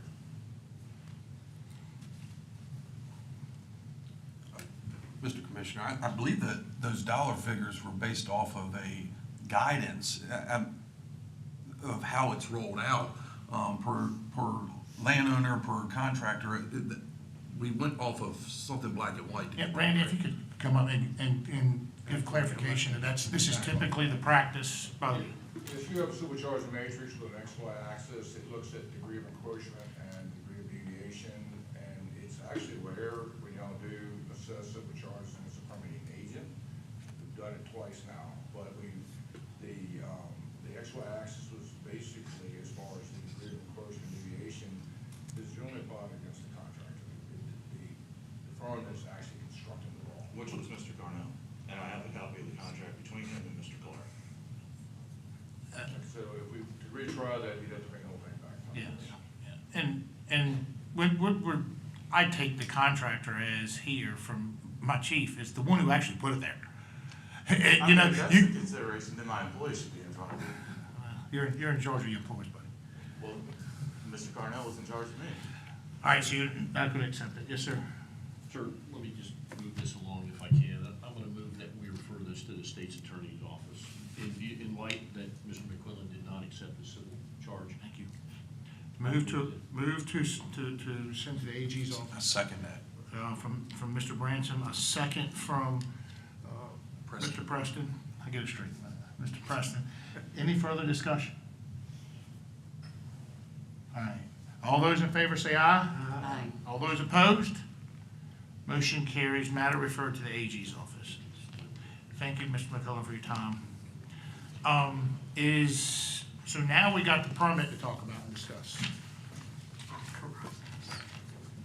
So the permit is up next, right, for the, whether or not we Yes. move forward. Mr. Branson? Sir, I move that we approve the Mr. Clark's permit. So that's the staff recommendations, correct? So your motion to approve staff recommendations? Yes, sir. For Mr. Branson, do I have a second?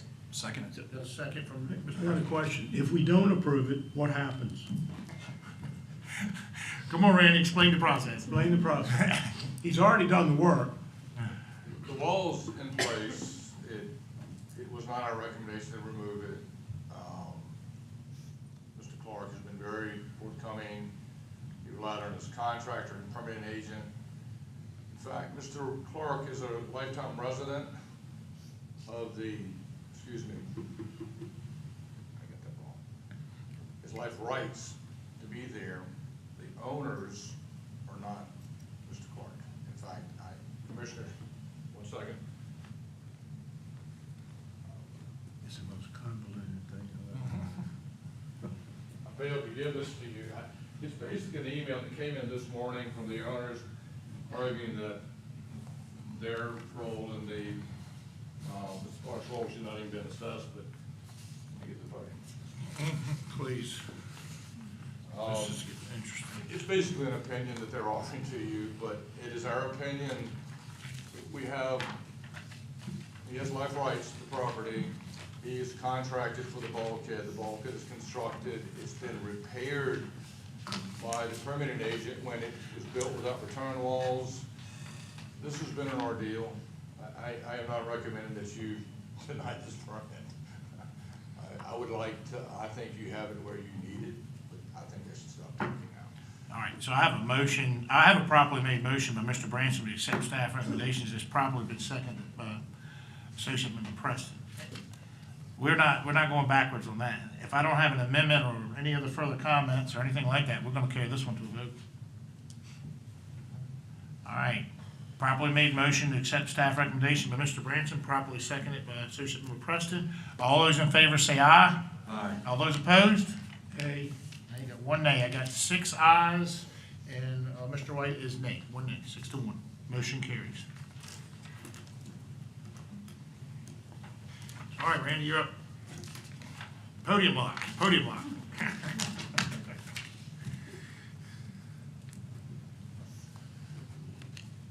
And now we're moving to Lancaster County.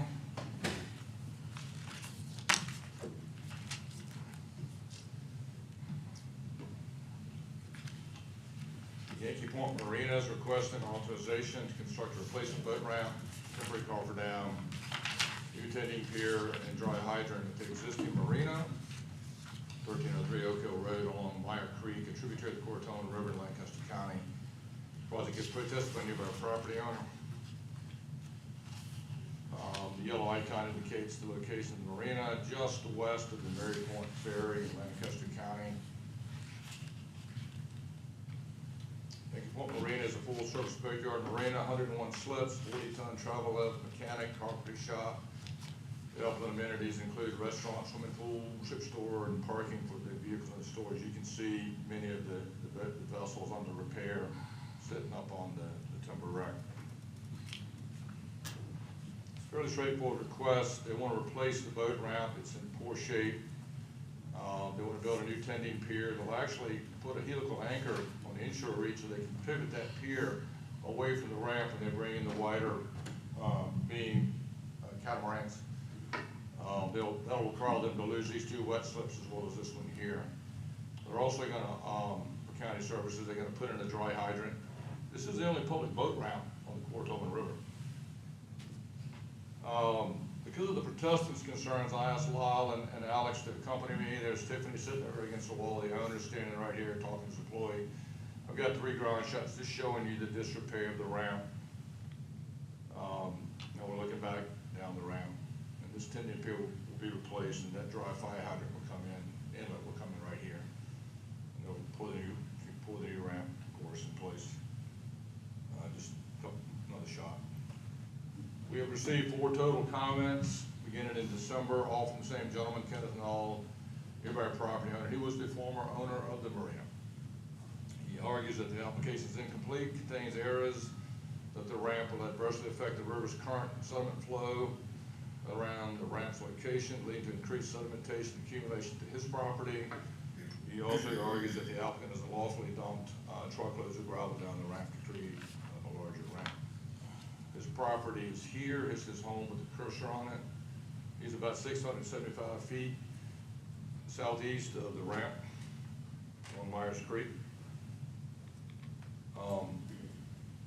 BEMS does not find agreement with his comments, does not believe that the ramp as proposed, which is a replacement ramp, will affect the currents in the Myers Creek, nor will it affect sedimentation patterns in his property. So we are recommending approval of this project, finding that the proposed 10 pier, dry hydrant, replacement ramp are a reasonable permissible use of state-owned source land, sir.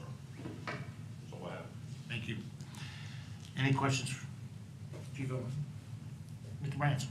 Chief, was this tending pier, was that originally a fixed pier? Yes, sir. Well, wait a minute.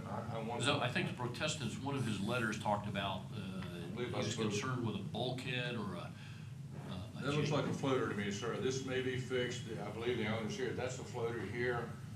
But this will all be torn out and they'll build in the new floating dock that will be, that can pivot out of the Pivot out. way? Yeah, I missed to that. open up the Right. width of the ramp. Okay, all right, thank you. Any more questions? Thank you, Chief Owen. Is the applicant present or representative for the applicant wish to speak on this matter, please? Please raise your right hand. You swear to tell the whole truth, nothing but the truth, so help you God? I do. Please state your name for the record. Todd Patterson, owner of Yankee Point Marina. Thank you for hearing this application. As you can see, one of the complaints that the previous owner has made is that I've dumped gravel. You can see the hill in the background. I've got gravel washing down. I've got an old tired ramp that, according to the previous owner, was built in the 1960s. I would hazard a guess that the average size of the boat being trailered behind a car in the 1960s was about 15 feet. Average size of the boats that are launching there currently are 25 plus. Mr. Null previously attested at the Wetlands Board hearing in Lancaster County that when he had ownership of it, trailers got hung up at the end of it because they got dropped off. They dropped off the end. It's old, it's tired, needs replacement, needs to be longer. I need it longer to haul catamarans. We see that as a growth opportunity for our marina and our boatyard. This ramp is used by VDOT, VMRC, the Sheriff's Department, firefighters. As was mentioned already, this is the only publicly available ramp on the Cortona Bay, or Cortona River, excuse me. So it's needed by the community, by the county, and by first responders, so I would appreciate your consideration for that. Is there any questions for the speaker? Any questions? Thank you, sir. Thank you very much. Is there anyone else in the audience that wishes to speak on this matter? Yeah. Please proceed, come on up. Please raise your right hand. Do you swear to tell the whole truth, nothing but the truth, so help you God? I do. Please state your name for the record. Ken Knoll. I live at 135 Idlewood Lane, Lancaster. You saw on the chart earlier where my property is. As a nearby property owner and past owner of Yankee Point Sailboat Marina for over 22 years, I object to the issuance of the permit for the proposed application. I do so on the following grounds. First, the application purpose itself is misleading. It says it's to provide safer access to the water by replacing the failing boat ramp. It's not a replacement. It's a much larger boat ramp. The existing ramp was designed and used for transit trailerable boats up to about 30 feet. There's a group of 6 3-inch thick, 5 by 10 slabs that were held together by a channel, measured 300 square feet in area. That ramp, while not the best, was intact in April of 22 at the time of the marina sale. It has since been destroyed by being subjected to the new 18-wheel tractor trailer hauling 50-plus foot long by 30-foot wide catamarans over the designated weight limits that were designed for the existing ramp. The replacement structure is to be a 1 foot thick, 16 foot by 85 foot concrete ramp, 1,360 square feet. That's almost 5 times the size of the existing ramp. It's just not a replacement. Further, the 3 full dimensions of the proposed enlargement of the boat ramp are not disclosed. Specifically, it does not indicate the volume of materials that would be introduced to the site, which will potentially affect the flow of Meyer Creek tide currents. The 2-dimensional drawing does not include any mention of the depth of water at the land side of the ramp, at the point 30 feet from the beginning of the old ramp, although the applicant did, in his remarks to the Wetlands Board review, admit that the water depth at that point is 8 feet, or at the waterside end of the 8-foot ramp. This ramp is not just going to suspend itself in the water. It's got to be supported. There's no dimension of the depth of the ramp at the mean low water line at the end of the 85-foot ramp. By my calculations, the gravel fill area alone will need to be approximately 180 cubic yards of gravel, 16 feet by 5.5 feet by 55 feet long, 30 feet on to the 85 mark, divided by 27. To support this structure assumes that an average of 5.5 foot depth of the structure. Consequently, I don't see how the VMRC board could form an informed opinion of the effects of the ramp that it could have on the surrounding waters. If you put a 55-gallon bucket of cement in the water, sediment is going to move around. You put this massive ramp at the end of the point, and I'm not sure how to back up on this. Okay, this is where he wants to put the ramp. The current runs directly along there. So you're going to stick this thing out in here. It's going to affect the sediment. I'm happy to hear that VIMS doesn't think it will. I don't agree with it. I don't see how VMRC board could form an informed opinion of the effects of this ramp without the information. It's critical and it's readily available, since without it, it'd be impossible for the applicant to have obtained quotes for the project. I request the information be provided prior to proceeding. The existing natural current flows around the point where the proposed new ramp will be constructed has always kept the marina's haul-out slip, which is here, free of sediment. It has never had to be dredged, and I believe that now that that ramp comes out, and I wish I could enlarge this, I don't know how, I think it's going to cause that haul-out slip where most of the boats are hauled using travel lifts. I think that's going to now start to fill in.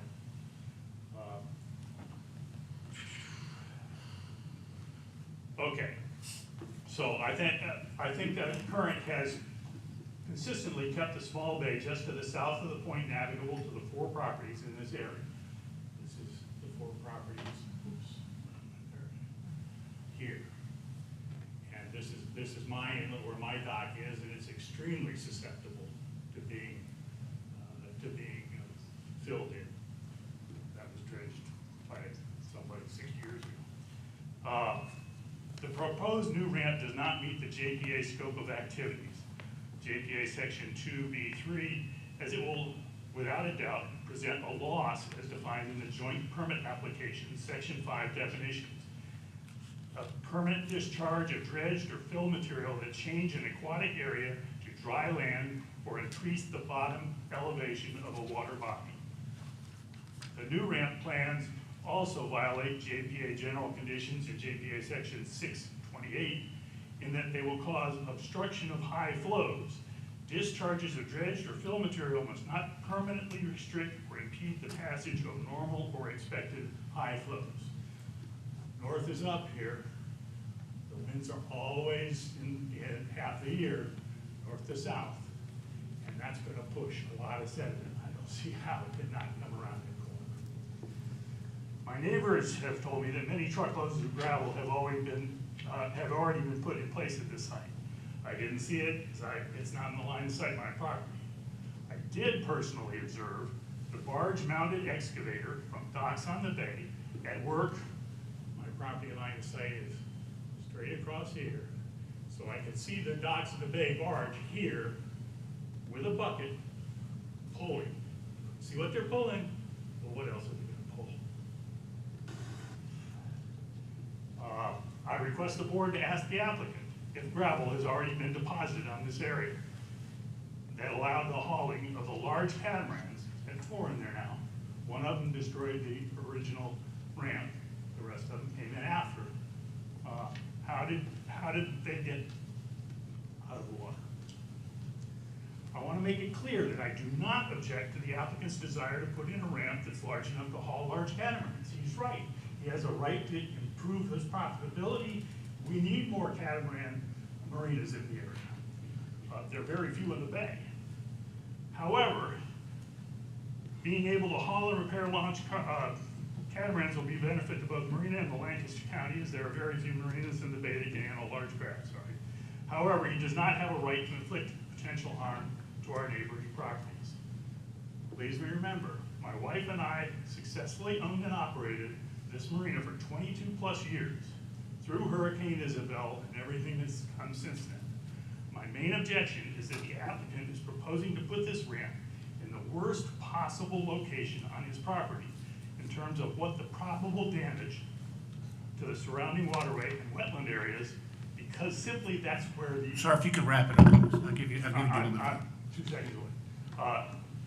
Where the small, it's probable damage to the surrounding waterway and wetland areas simply because that's where the small boat ramp is now located.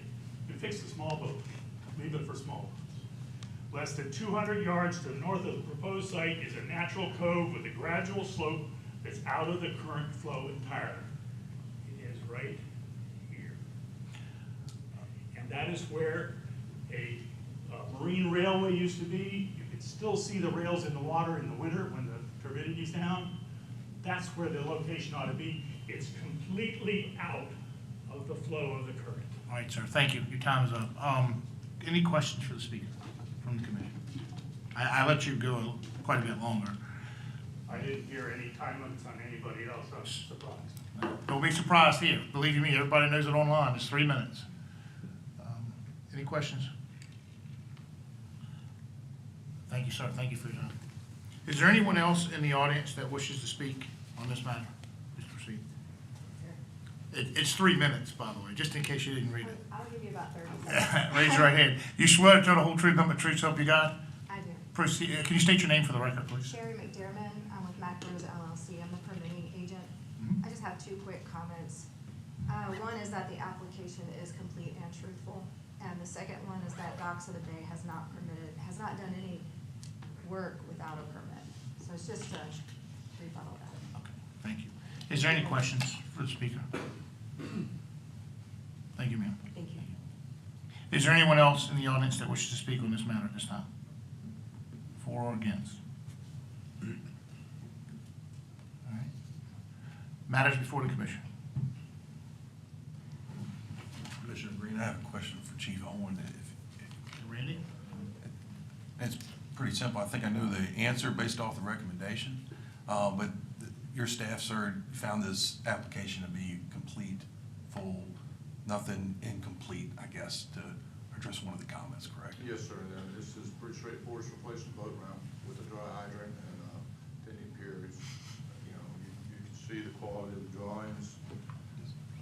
It included drawing imagery. It's an improved replacement.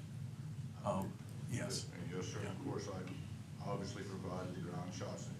Yeah. I went up there myself. I don't always go, but I wanted to see this. You were close to my home place then. I'll come by and say hi. Ms. Callum? Chief, can you stay 1 second? Just for clarification, there is a permit required to place gravel in the water in any situation. You know, we responded months ago to the suggestion that gravel was placed unlawfully. And, you know, I provide this picture. You know, there's no gravel here. There's no gravel here. I spoke to the owner, you know, just the other day, and the gravel is simply washing off the ramp. What I can tell, if there were truckloads of gravel, you would see them. And So, of course, if you dump gravel down, you know, in the water, you just permit it. I do not see evidence of that. And we had, not only myself look at this, we've had 3 different staff members up there since last fall. So I said, heck with it, I'll go myself. So I was up there last week with Vince. Question two. Mr. Hand. Another question for you.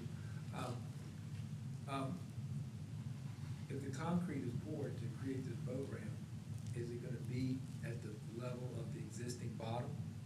Or is there to be gravel It or will- some type of substrate installed? Okay. Mr. McDermott, maybe I'll speak to that. They will be using, you know, we'll call them Jersey walls, you know, temporary poured in the dry. I can't be sure. It's above grade, but only slightly so is my understanding.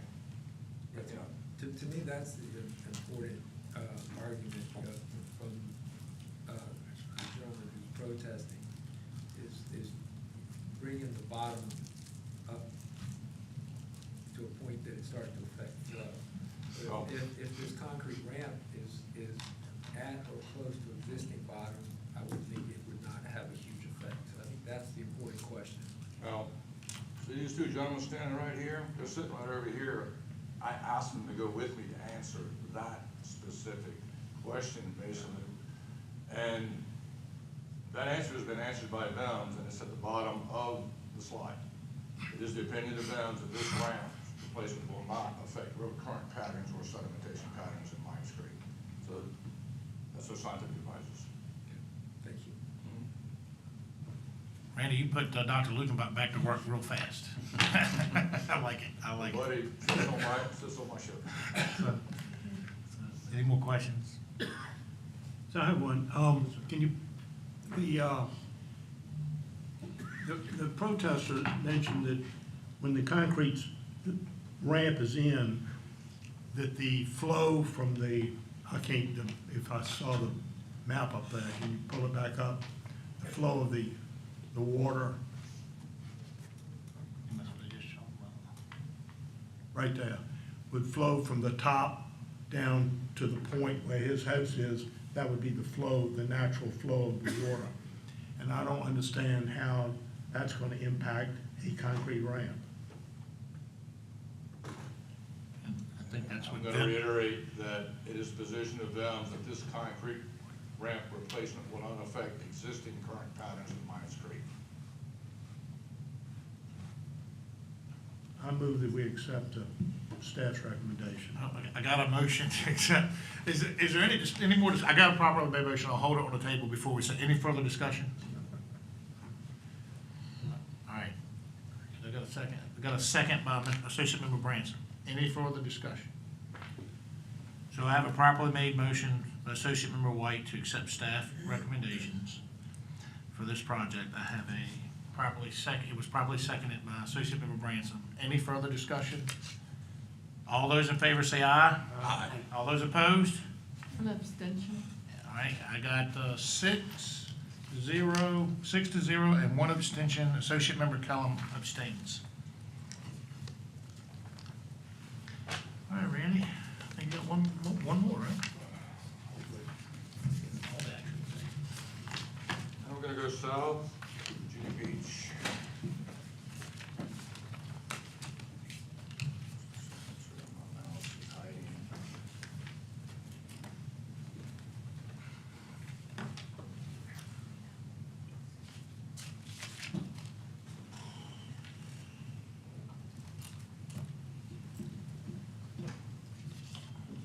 Okay.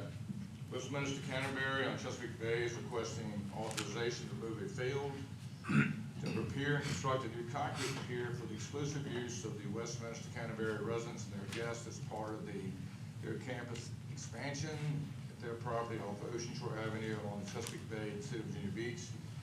This project is protested by nearby property owners, and sure, since last Thursday, one more protest came in. I have 4 copies. Thank you, sir.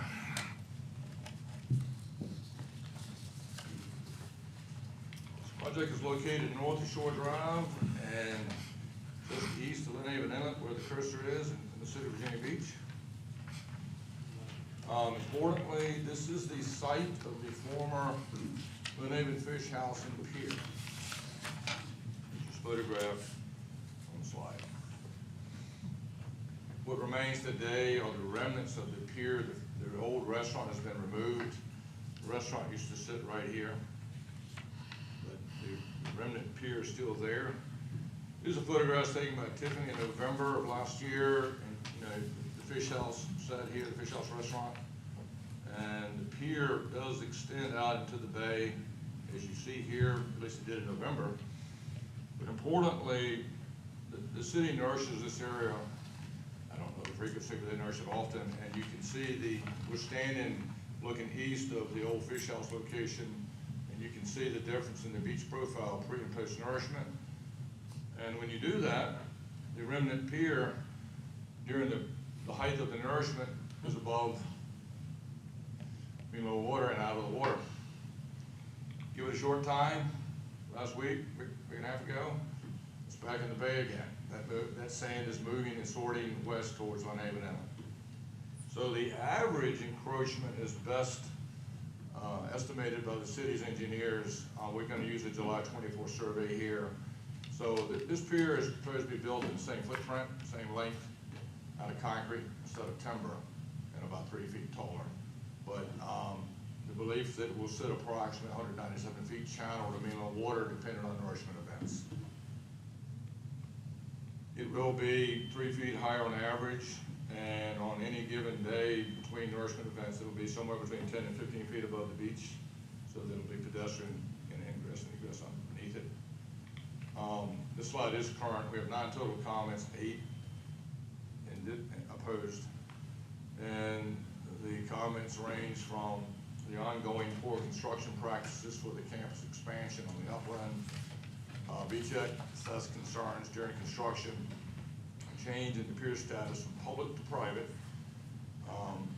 Some believe the pier will increase erosion, and its unnecessary development will be a visual obstruction, and there are a number of issues with the planned campus expansion. I've taken a picture of the campus expansion, which is in the slide. Existing campus is to your right with the crane over it, and then you can see the expansion. All of this is going on in the parking lot outside of your jurisdiction for that issue. And you can see the remnant Fish House Pier that will be replaced. The Health Department finds the project to be acceptable.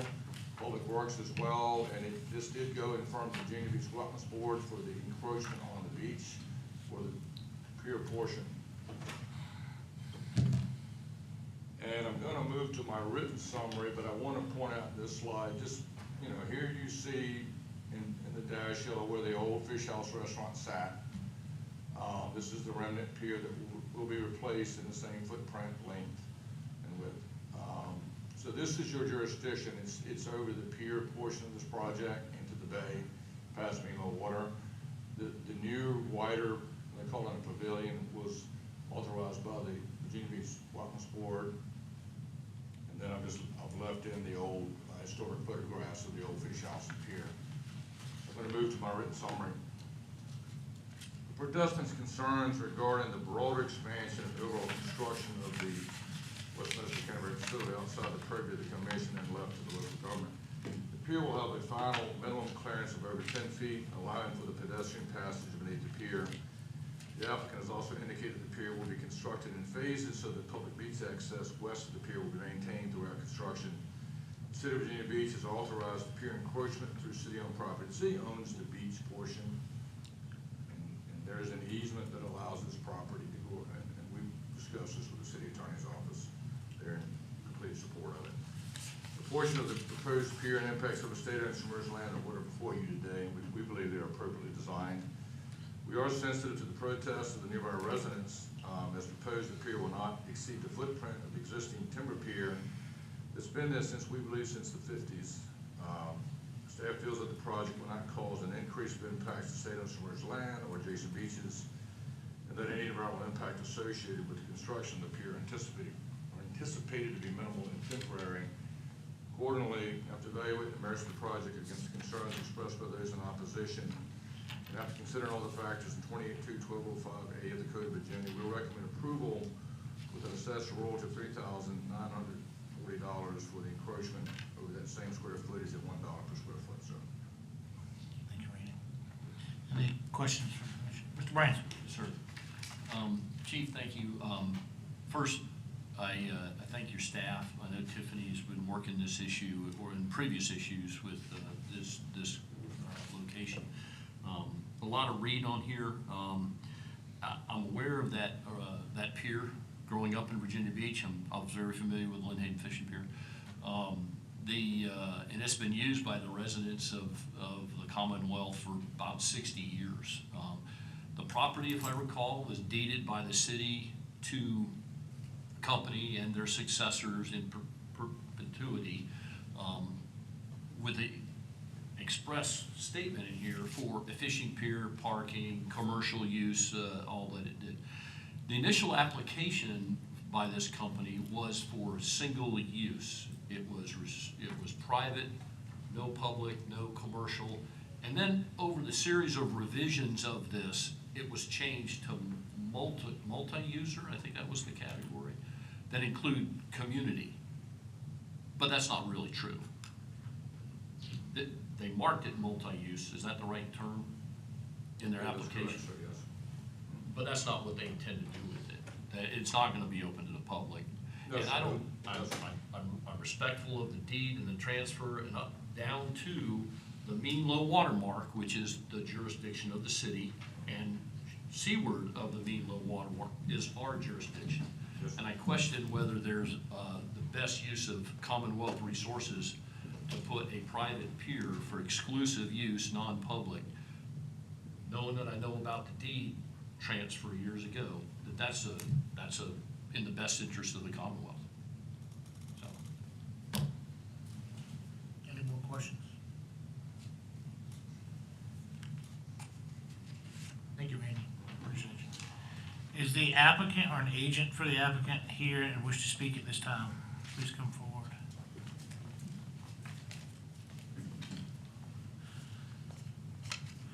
Are you an attorney, sir? No, sir, I'm the engineer of record for the project. Raise your right hand. You swear to tell the whole truth, nothing but the truth, so help you God? I did. Say your name for record, please, in the David microphone. Pryor, engineer for the project. Proceed. You got anything, any statements to add? Well, to address some of the comments that I saw as protests, we have designed this pier to be considerably higher than the existing pier, with also wider spacing between the piles. So there, once constructed, there will be quite a bit of access, much more than there is now. There is certainly the plan that there will be phased construction so that residents can have free use of the beach. Public safety is still paramount, so we'll have to phase it to make sure that the contractor can build while residents can still enjoy the beach. To address the issue that you brought up, Mr. Branson, about single use versus multiple, when we were preparing our application, we really were confused as to which way we should be checking that. We know it's a single owner. We did not try to do that to be deceitful. We were just unclear how we should proceed with that particular question. With that, I'll take any other questions that there may be by the board. Any questions? sir, Mr. Branson? thank you.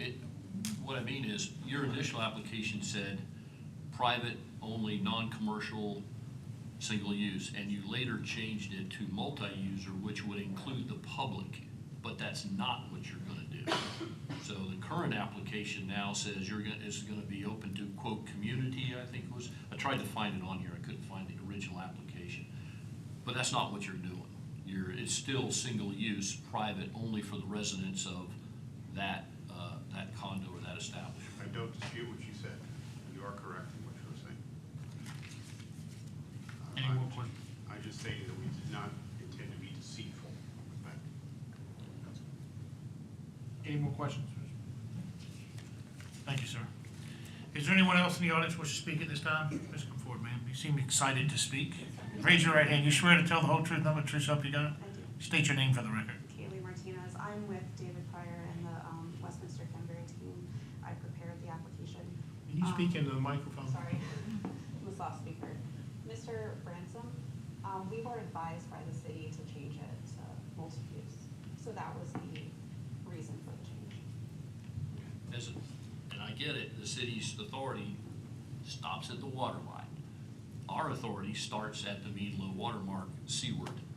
That's what I'm getting at, is the city can do and deed and transfer and offer their opinion, and I respect that.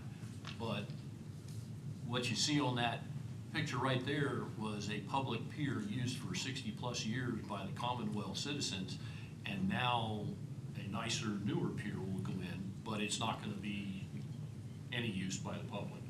But your application says community use. Right. And that's not true.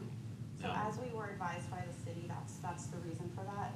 And also, in the city's wetland board hearing, they discussed, I'm trying to remember what they said, that it was a private pier. It was for public use, you could pay to use it, but it was That's not the case. That was what was discussed, I believe, at the public hearing, the wetlands board hearing. But that's not the intended use, as I understand it.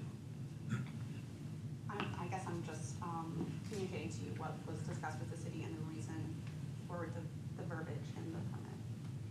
So are you telling me that this is a public paid usage like the previous pier? No, I'm not. I'm telling you the reason that it was changed. Oh, okay, I see. Okay. That the city advised us to change it to multi-user or whatever it was. Yeah, I think that's the term, is multi-use or something Yes. like that, which includes commercial as it was before. I believe it includes that, but it also includes other types of use as well. Thank you. Any more questions, Mr. Speaker? As I recall, that pier, because I'd eaten in that restaurant many times. If you wanted to go fishing out there, I don't know who owned it back then, but they charged you to go fishing. So it was public vis-a-vis if you had $5 to go fishing. Correct. It was privately owned, and that is how I believe they. Right. Yes. It was a privately operated pier with public access. They could pay, the public could pay to go on it. And so I assume Westminster Canterbury bought the rights to the ownership of the pier, tore the house down. And now I'm hearing that it's going to be a private pier. To be used by the residents and guests of Westminster. What about the part that goes from the parking area to mean low water, which is owned by the city? Is that private or public? I'm unclear on which area you're. Well, right where the dotted line shows the old fish house would be Oh, what? that like reddish orange area? Is that the area? I'm talking about the beach. It'd be over the beach. The beach is public. I think it's the orange area, yes. Okay, that will be the site of the new pavilion. That's So who would own the pavilion? Westminster? Westminster, yes. Even though it's on city property? I'm not part of that, personally part of that project. I'm That's confused, not man. part of, that's not part of this permit. The Yes, sir. pavilion is not part of this If I permit. could just clear, and I'm not a lawyer, and but I'm sitting next to one. In the 50s, this property was deeded to whatever the name of the organization was, deeded to that organization, including parking for the public pier, the restaurant, commercial operation, meaning the bait tackle shop. It's all outlined in this small typeset document for a fishing pier that remained for about 60 years. I think it closed in 2020-ish, maybe. That was deeded to this organization, I think, sometime in the 50s, maybe late 50s.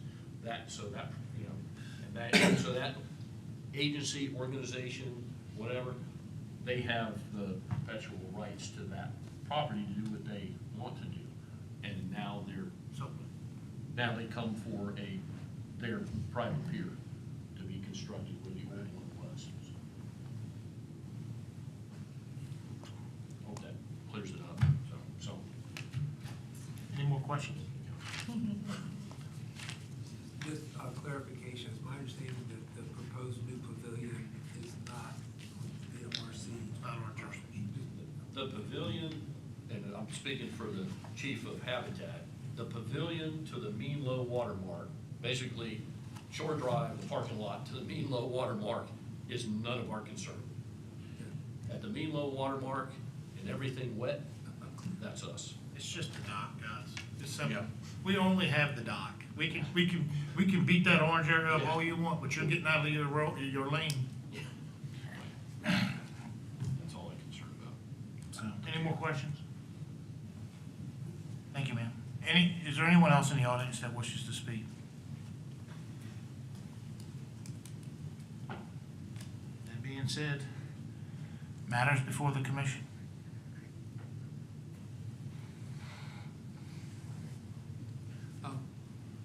I think the question that Sprance raised about the previous use of the pier and now it being strictly a private pier, that's an important question.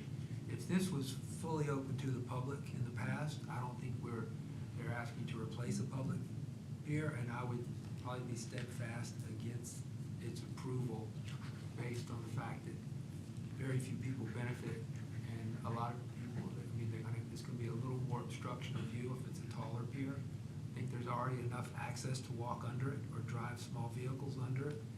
I don't think that's an improvement. But if it was a private pier, I guess people had to pay to access it, then it's not such a change going from paid use to private. So it leaves me a little on the fence, but I think improving that pier is a good thing in general. My only question would be the use, and if it wasn't truly public before, then I don't think it's really a change of use. If it were a true change of use, I'd be against it. It was a fee for use. They had a tackle shop there, fee for use as a restaurant that. I understand. But it was a fee for use, just like Little Island Pier in Sandbridge is, and I'm sure Buckrow Pier is. It's, previously there was a small fee for use, but it was. I understand that. And I totally understand. It was still privately operated, whether fee for use or not. So, any more questions or any more thoughts, concerns, matters before the commission? Randy, can I ask you one question before I ask for another? That pier is, where it sits is legal footprint, correct? Yes. If that pier needs to be replaced because of damage from storm, they could legally put it back in its exact footprint, could they not? So we do have a code section, this one I don't have memorized. I wanted to make sure to hear you today. Yeah. I think this is a couple years old now.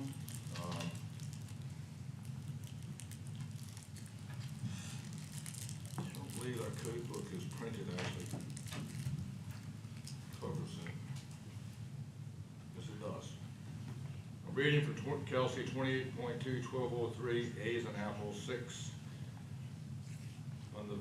This is the statutory language for the submerged lands law. It says item 6, maintenance or replacement of a previously authorized pier provided that it's reconstructed within the footprint of the existing pier. You know, I wasn't prepared to tell this commission that this pier is statutorily authorized. It is taller, it is the same footprint. It's concrete versus timber, but you know, this provision was primarily put into code a couple of years ago for private pier construction, but this does not define private. So, for many reasons, including this, you know, we believe it's appropriate to issue a permit for the replacement of the pier. Its impact should be similar to the pier that's out there has been in disrepair for years. Under 22-1209, they were required to repair it, and they did not. You know, some of Mr. Hand's statements, it was private then, it's private now, they're putting the money into it, but, you know, it's a leap of faith for me to take 1203A6 and say it doesn't need a permit. Right, well, the reason I was, The council. yeah, the reason I asked that is if they put it back, the same material, exact same place, would they need a permit? I'm gonna ask you to turn to Kelsey.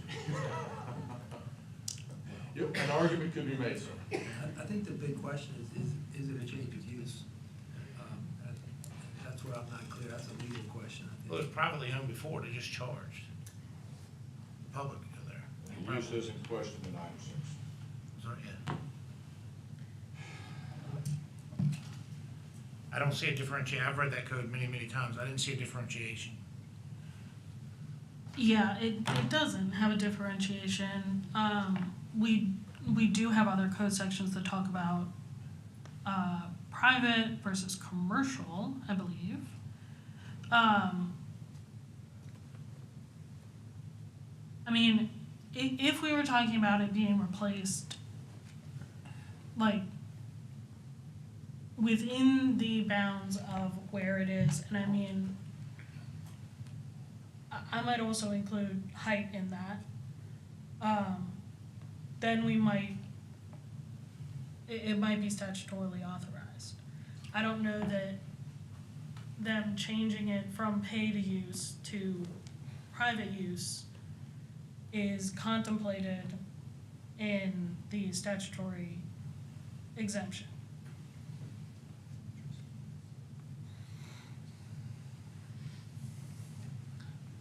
I agree. I agree with Kelsey. Matters before the commission. I think statutorily it's clear.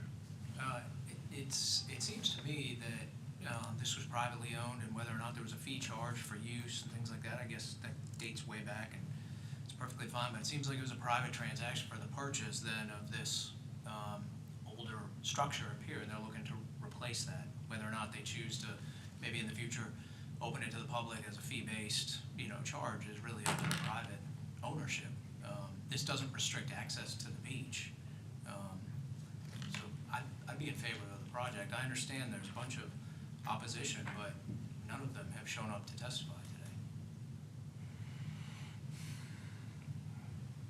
I mean, what's different if I got a permit to put a pier in my front yard and it's private, it's my pier.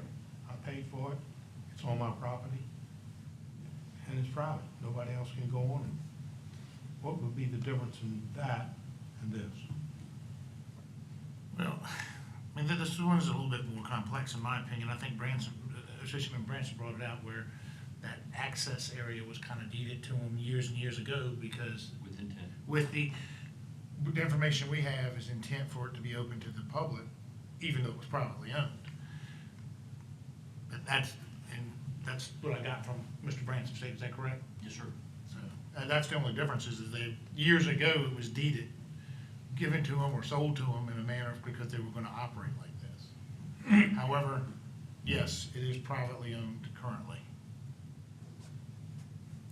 That was my point, Commissioner, thank you, and it's a matter, is this the best use of Commonwealth resources to allow for a private, exclusive use, not open to the public? I think the intent of the original deed transfer, that's the company's got it. They can do with their construction plans what they will, but I question whether or not that pier would be statutorily approved because you're pulling old pilings, putting in a different piling plan than was there originally. I'm not sure, I could make an argument not statutorily approved. It's like a resident pulling their pier out and putting in different piling sets that would be more impactful or less impactful. I'm not sure. It would have to be something for Habitat permitting to take care of it, but. The thing I would add to that is, I've been through this before. If there's not a stipulation in the deed that you can't use this for something else, and you purchased or you received that property, whether it's given to you or whatever, however you received it, you don't get to later on say, I wish I put the stipulation on the deed.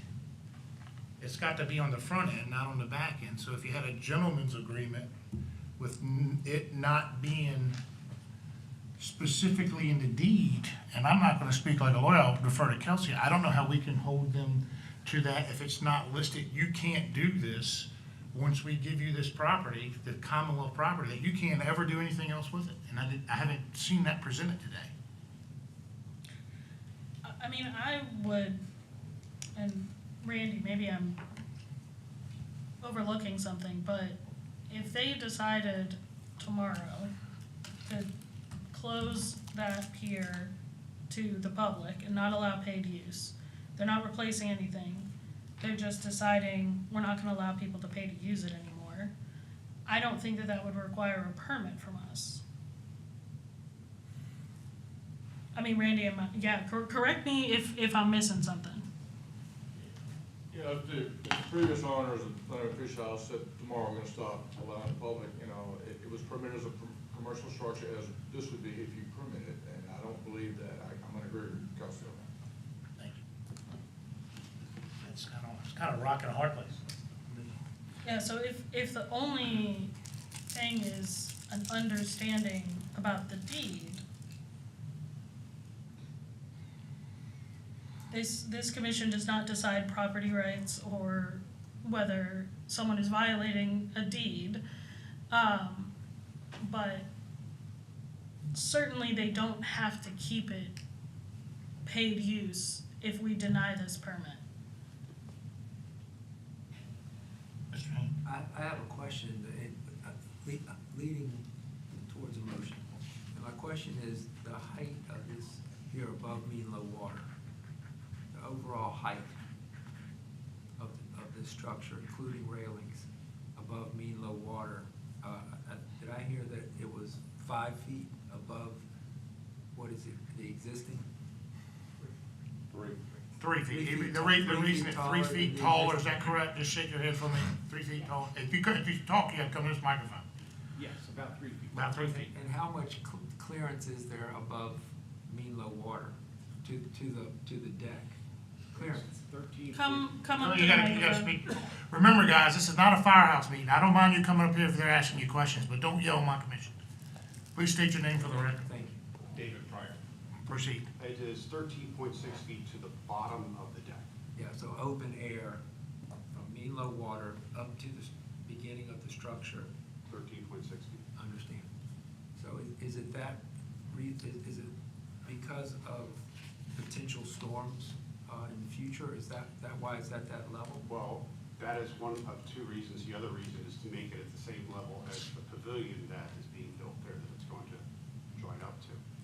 So to have one continuous surface, but also we did look at wave slap on the bottom to ensure that we are out of that impact zone.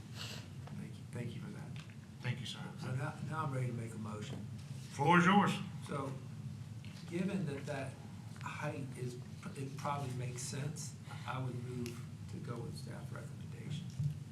So I got a motion for staff recommendations from Associate Member Hand, and I got a second from Associate Member Erskine. Any further discussion? Yeah, Randy, I'm gonna ask you one more time. I want to get this clear. Yes, sir. So the picture you got up there, what we're voting on is what I see as the wooden portion of this pier. That is correct. Everything's channeled to the orange So- and yellow dash line. So the application says a private use pier, is that correct? Is that what we're I need voting to make on? this statement. The joint permit application is a local, state, and federal vehicle to get information to all branches of government. There's nothing legal about the application in the sense that you can put it on the back of, loose leaf paper and we'll accept that. There's never been any position maintained by the Westminster other than we intend to use this for their residents and their guests. Whether you call that private or not, it could be in the eyes of the beholder. But it is for their exclusive use of their residents and their guests only. If that's. And I think what Chief Owen is saying is they were clear with him up front. Is that correct, of what the intent is for this? We've never doubted what the use was. We I'm knew pretty that they clear were not that's going what it to is. exclude the general public from this hearing. I would feel a lot better about this. Let me ask one more part of this. Yes, sir. The pavilion part, which is also owned by Westminster County Road, that does not come into our purview. That's the city or somebody else, is that correct? That is correct. So they gotta approve that. It has already been approved. It's already been approved. We actually have, I was texting Tiffany, for a couple of friends. Page 16 of your book, there's Tiffany is very thorough. She's been in multiple conversations with the city attorney's office, and I'm not even certain I have it, but, what am I looking at here? I believe what you're seeing, the city attorney's office has advised our staff that the intended use of this beach property is owned by the city is in full agreement with the city as proposed, if that helps. Okay. Thank you. Thank you, Randy. That helps a lot. So I have a properly made motion by Associate Member Hand to accept staff recommendations, properly second by Associate Member Erskine. Any further discussion? All right, let's see how this works. I'm gonna get a show of hands. All those in favor, raise your hand. I got Mr. Hand, I got Associate Member Hand, Kellum, Erskine, Edwards, Preston, and White in favor. That's 6. All those opposed? Got 1 opposition. That is Associate Member Mr. Bransom. Motion carries 6-1. Thank you, guys.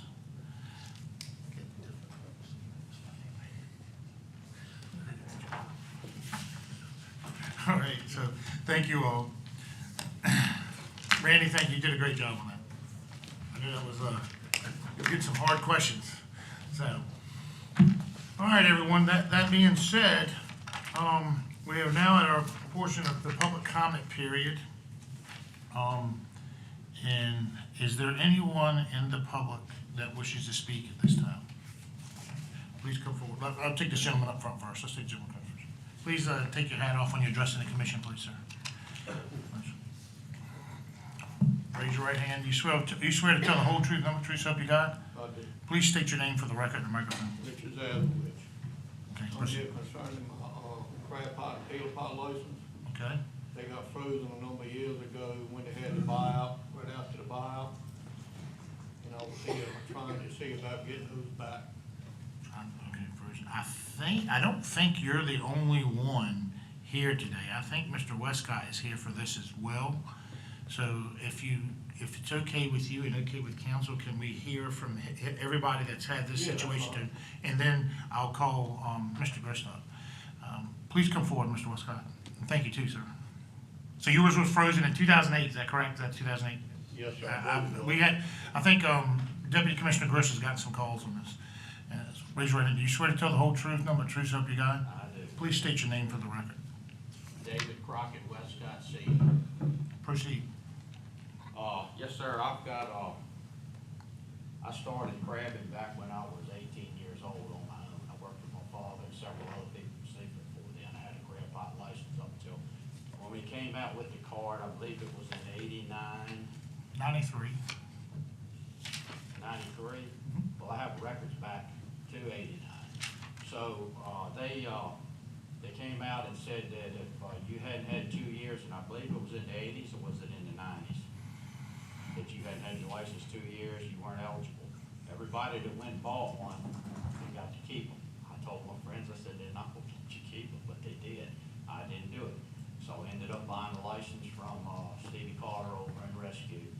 And I was crabbing up till 9/11, took pots up, and went back to owning clams.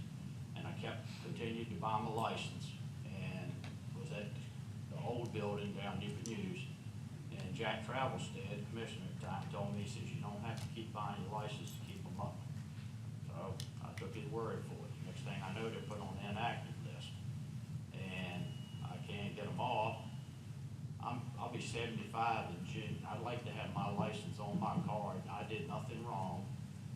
And that's an extra $15,000 I'll get when I sell my boat and my card and everything, somewhere around that. And that's what they've been going for. I have no retirement coming in, a little bit of Social Security, and it ain't much. But that's why I'm here, and I feel I was wrong. And I'm assuming you have similar scenarios. About the same thing, except I ain't as old as he is.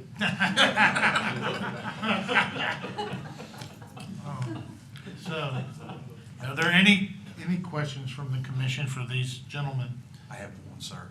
I guess the intent is to get your crab license active again, so then it could be changed hands. Is that the goal? Yes. Okay. And you're trying to get younger people into it now. Yes. They're starting this program. Well, why would somebody want to get in something that would take everything away from you?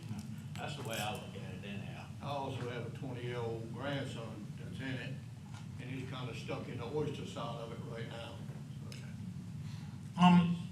Jamie knows my son don't have any interest in it. Your son's a very smart man. And so, Mr. Grist, can you come forward, please? The reason I'm gonna defer to him on this before I open any more questions, he's the only one at the agency that was here when that transpired. It's in fisheries currently. So, go ahead, can you kind of enlighten us on the situation they're talking about, please? So, in short, because there is a long history that has to do with blue crab management in the state. Around 2008, when we had large reductions that had to be taken, we had basically a disaster issue that's causing the blue crabs. One of the many management measures that came about was looking at the latent effort, how many licenses we had, how much effort we could support. And criteria were established at that time to say if you had to use your license in a 4-year period of record, that they were going to be frozen until such time that the winter dredge survey, our scientific survey that's operated every winter, December to March, gives us our estimates of population, comes to a certain value for the female population, the H+1 females. That was established in 2009, and if we hit 3 years running at a certain, hit that number at a certain point, we would let those on this waiting list come back in. In 2012, the commission took action and the values had changed in an updated assessment. So they basically increased what that value had to be before the waiting list could be reversed. Currently it sits, I believe, at 215 million H+1 adult females is what it has to be for 3 consecutive years. Since 2012, we haven't even come close to hitting that mark in the winter crab dredge survey from December to March. So we've had this in place now for going on, I believe, 15, 16 years now. They've been frozen and unable to enter back into the fishery. At that time, there were hundreds on the waiting list. Now there's less than 100. The reason it has decreased is because either someone's passed away or they have stopped maintaining their commercial license, which removes their eligibility in the fishery completely, or they've found a means to purchase another active crab license and enter into the fishery that way, taking their eligibility for the waiting list off. So at this time, we're somewhere less than 100 across 5 different pot licenses, from the 85 up to the 425. It's a small group left. I'm very familiar with what they've just stated. I get these calls not infrequently. Mr. Westcott actually came and paid me a personal visit last November at a meeting just to discuss it again with me. So I'm very familiar with this situation. But I was present when we did all this at that time, and it's just, it's a latent, it was to address a latent effort at the time, but it's been 15, 16 years and we have not yet hit the mark set. There is an updated stock assessment on blue crabs coming within the next year or two that may give us some new information, but as these gentlemen stated, they're not getting any younger. So, and I'm not going to argue that point with them, I'm not far behind. So, but that's the basic history of it. What was the original, around the original number of licenses that were frozen? Do you remember? It was multiple hundreds. I think but I cannot remember the exact number because it's across, it's actually 6 license categories. The 5 standard crab pot licenses and the peeler pot licenses. And I actually believe some of the other secondary licenses are involved as well. But I'd have to go back and look, I believe that's chapter 10. From what I remember, it was over 1,000 total originally. It may have been that high, but I would not want to misspeak. From what I remember. Mr. Ranger? What's our options available, and Joe, what's your recommendation? I think that's your options available. Let's see what Joe's recommendation. What you got, Joe? What you got for us? Yeah, that's it. Put me under the bus. Thank Put the spotlight on it. This is a reoccurring issue, and it does need to come up, and I think it needs to come back to CMAC first. It needs to go back to the advisory panel and be discussed in the open, and see what the advisory panel first comes up with. I think the advisory panel needs to discussion publicly and bring recommendations back to the commission on this particular matter. Traditionally, we have crab matters before this commission in June. We are on the timeline where a crab management advisory committee meeting will be scheduled between now and June to discuss matters to come before you in June. This would definitely be a timely issue to put on their agenda. That would be my recommendation. So is that a motion to put it on CMAC? I move that we defer this to the CMAC for their recommendation. Got a motion from Mr. Branson to carry this to CMAC, this issue. Do I have a second? Second. Second from Ms. Kellum. Any further discussion? All those in favor, say aye. Aye. Any opposed? Well, you're on the agenda. Make sure you show up. Just be in touch with Joe. Yes. Thank you all for bringing this to our attention and keeping us updated on this. I really do appreciate it. So, thank you. Is there anyone else in the audience that wishes to speak during public comment at this time? And y'all are making life easy. I don't know if I'm in the. Okay, Ms. Edwards, you can speak in the public anytime you want. Okay. I just want clarification. I think I left here last time accepting but not fully understanding when I asked for an extension of the oyster ground on an emergency for an extra week. When you ask for an emergency, when I went back and I let the watermen know, they would say, but it's, in their recollection, it had been done previously, and they wanted to know the difference between an emergency or a timely. And it's an emergency, in my world, that's immediate. Would I still have to wait for the 3 days if this were to come up again in this type of realm? I'll defer to Kelsey. The biggest issue is that there aren't specific rules in FOIA around what can be on the agenda, has to be on the agenda.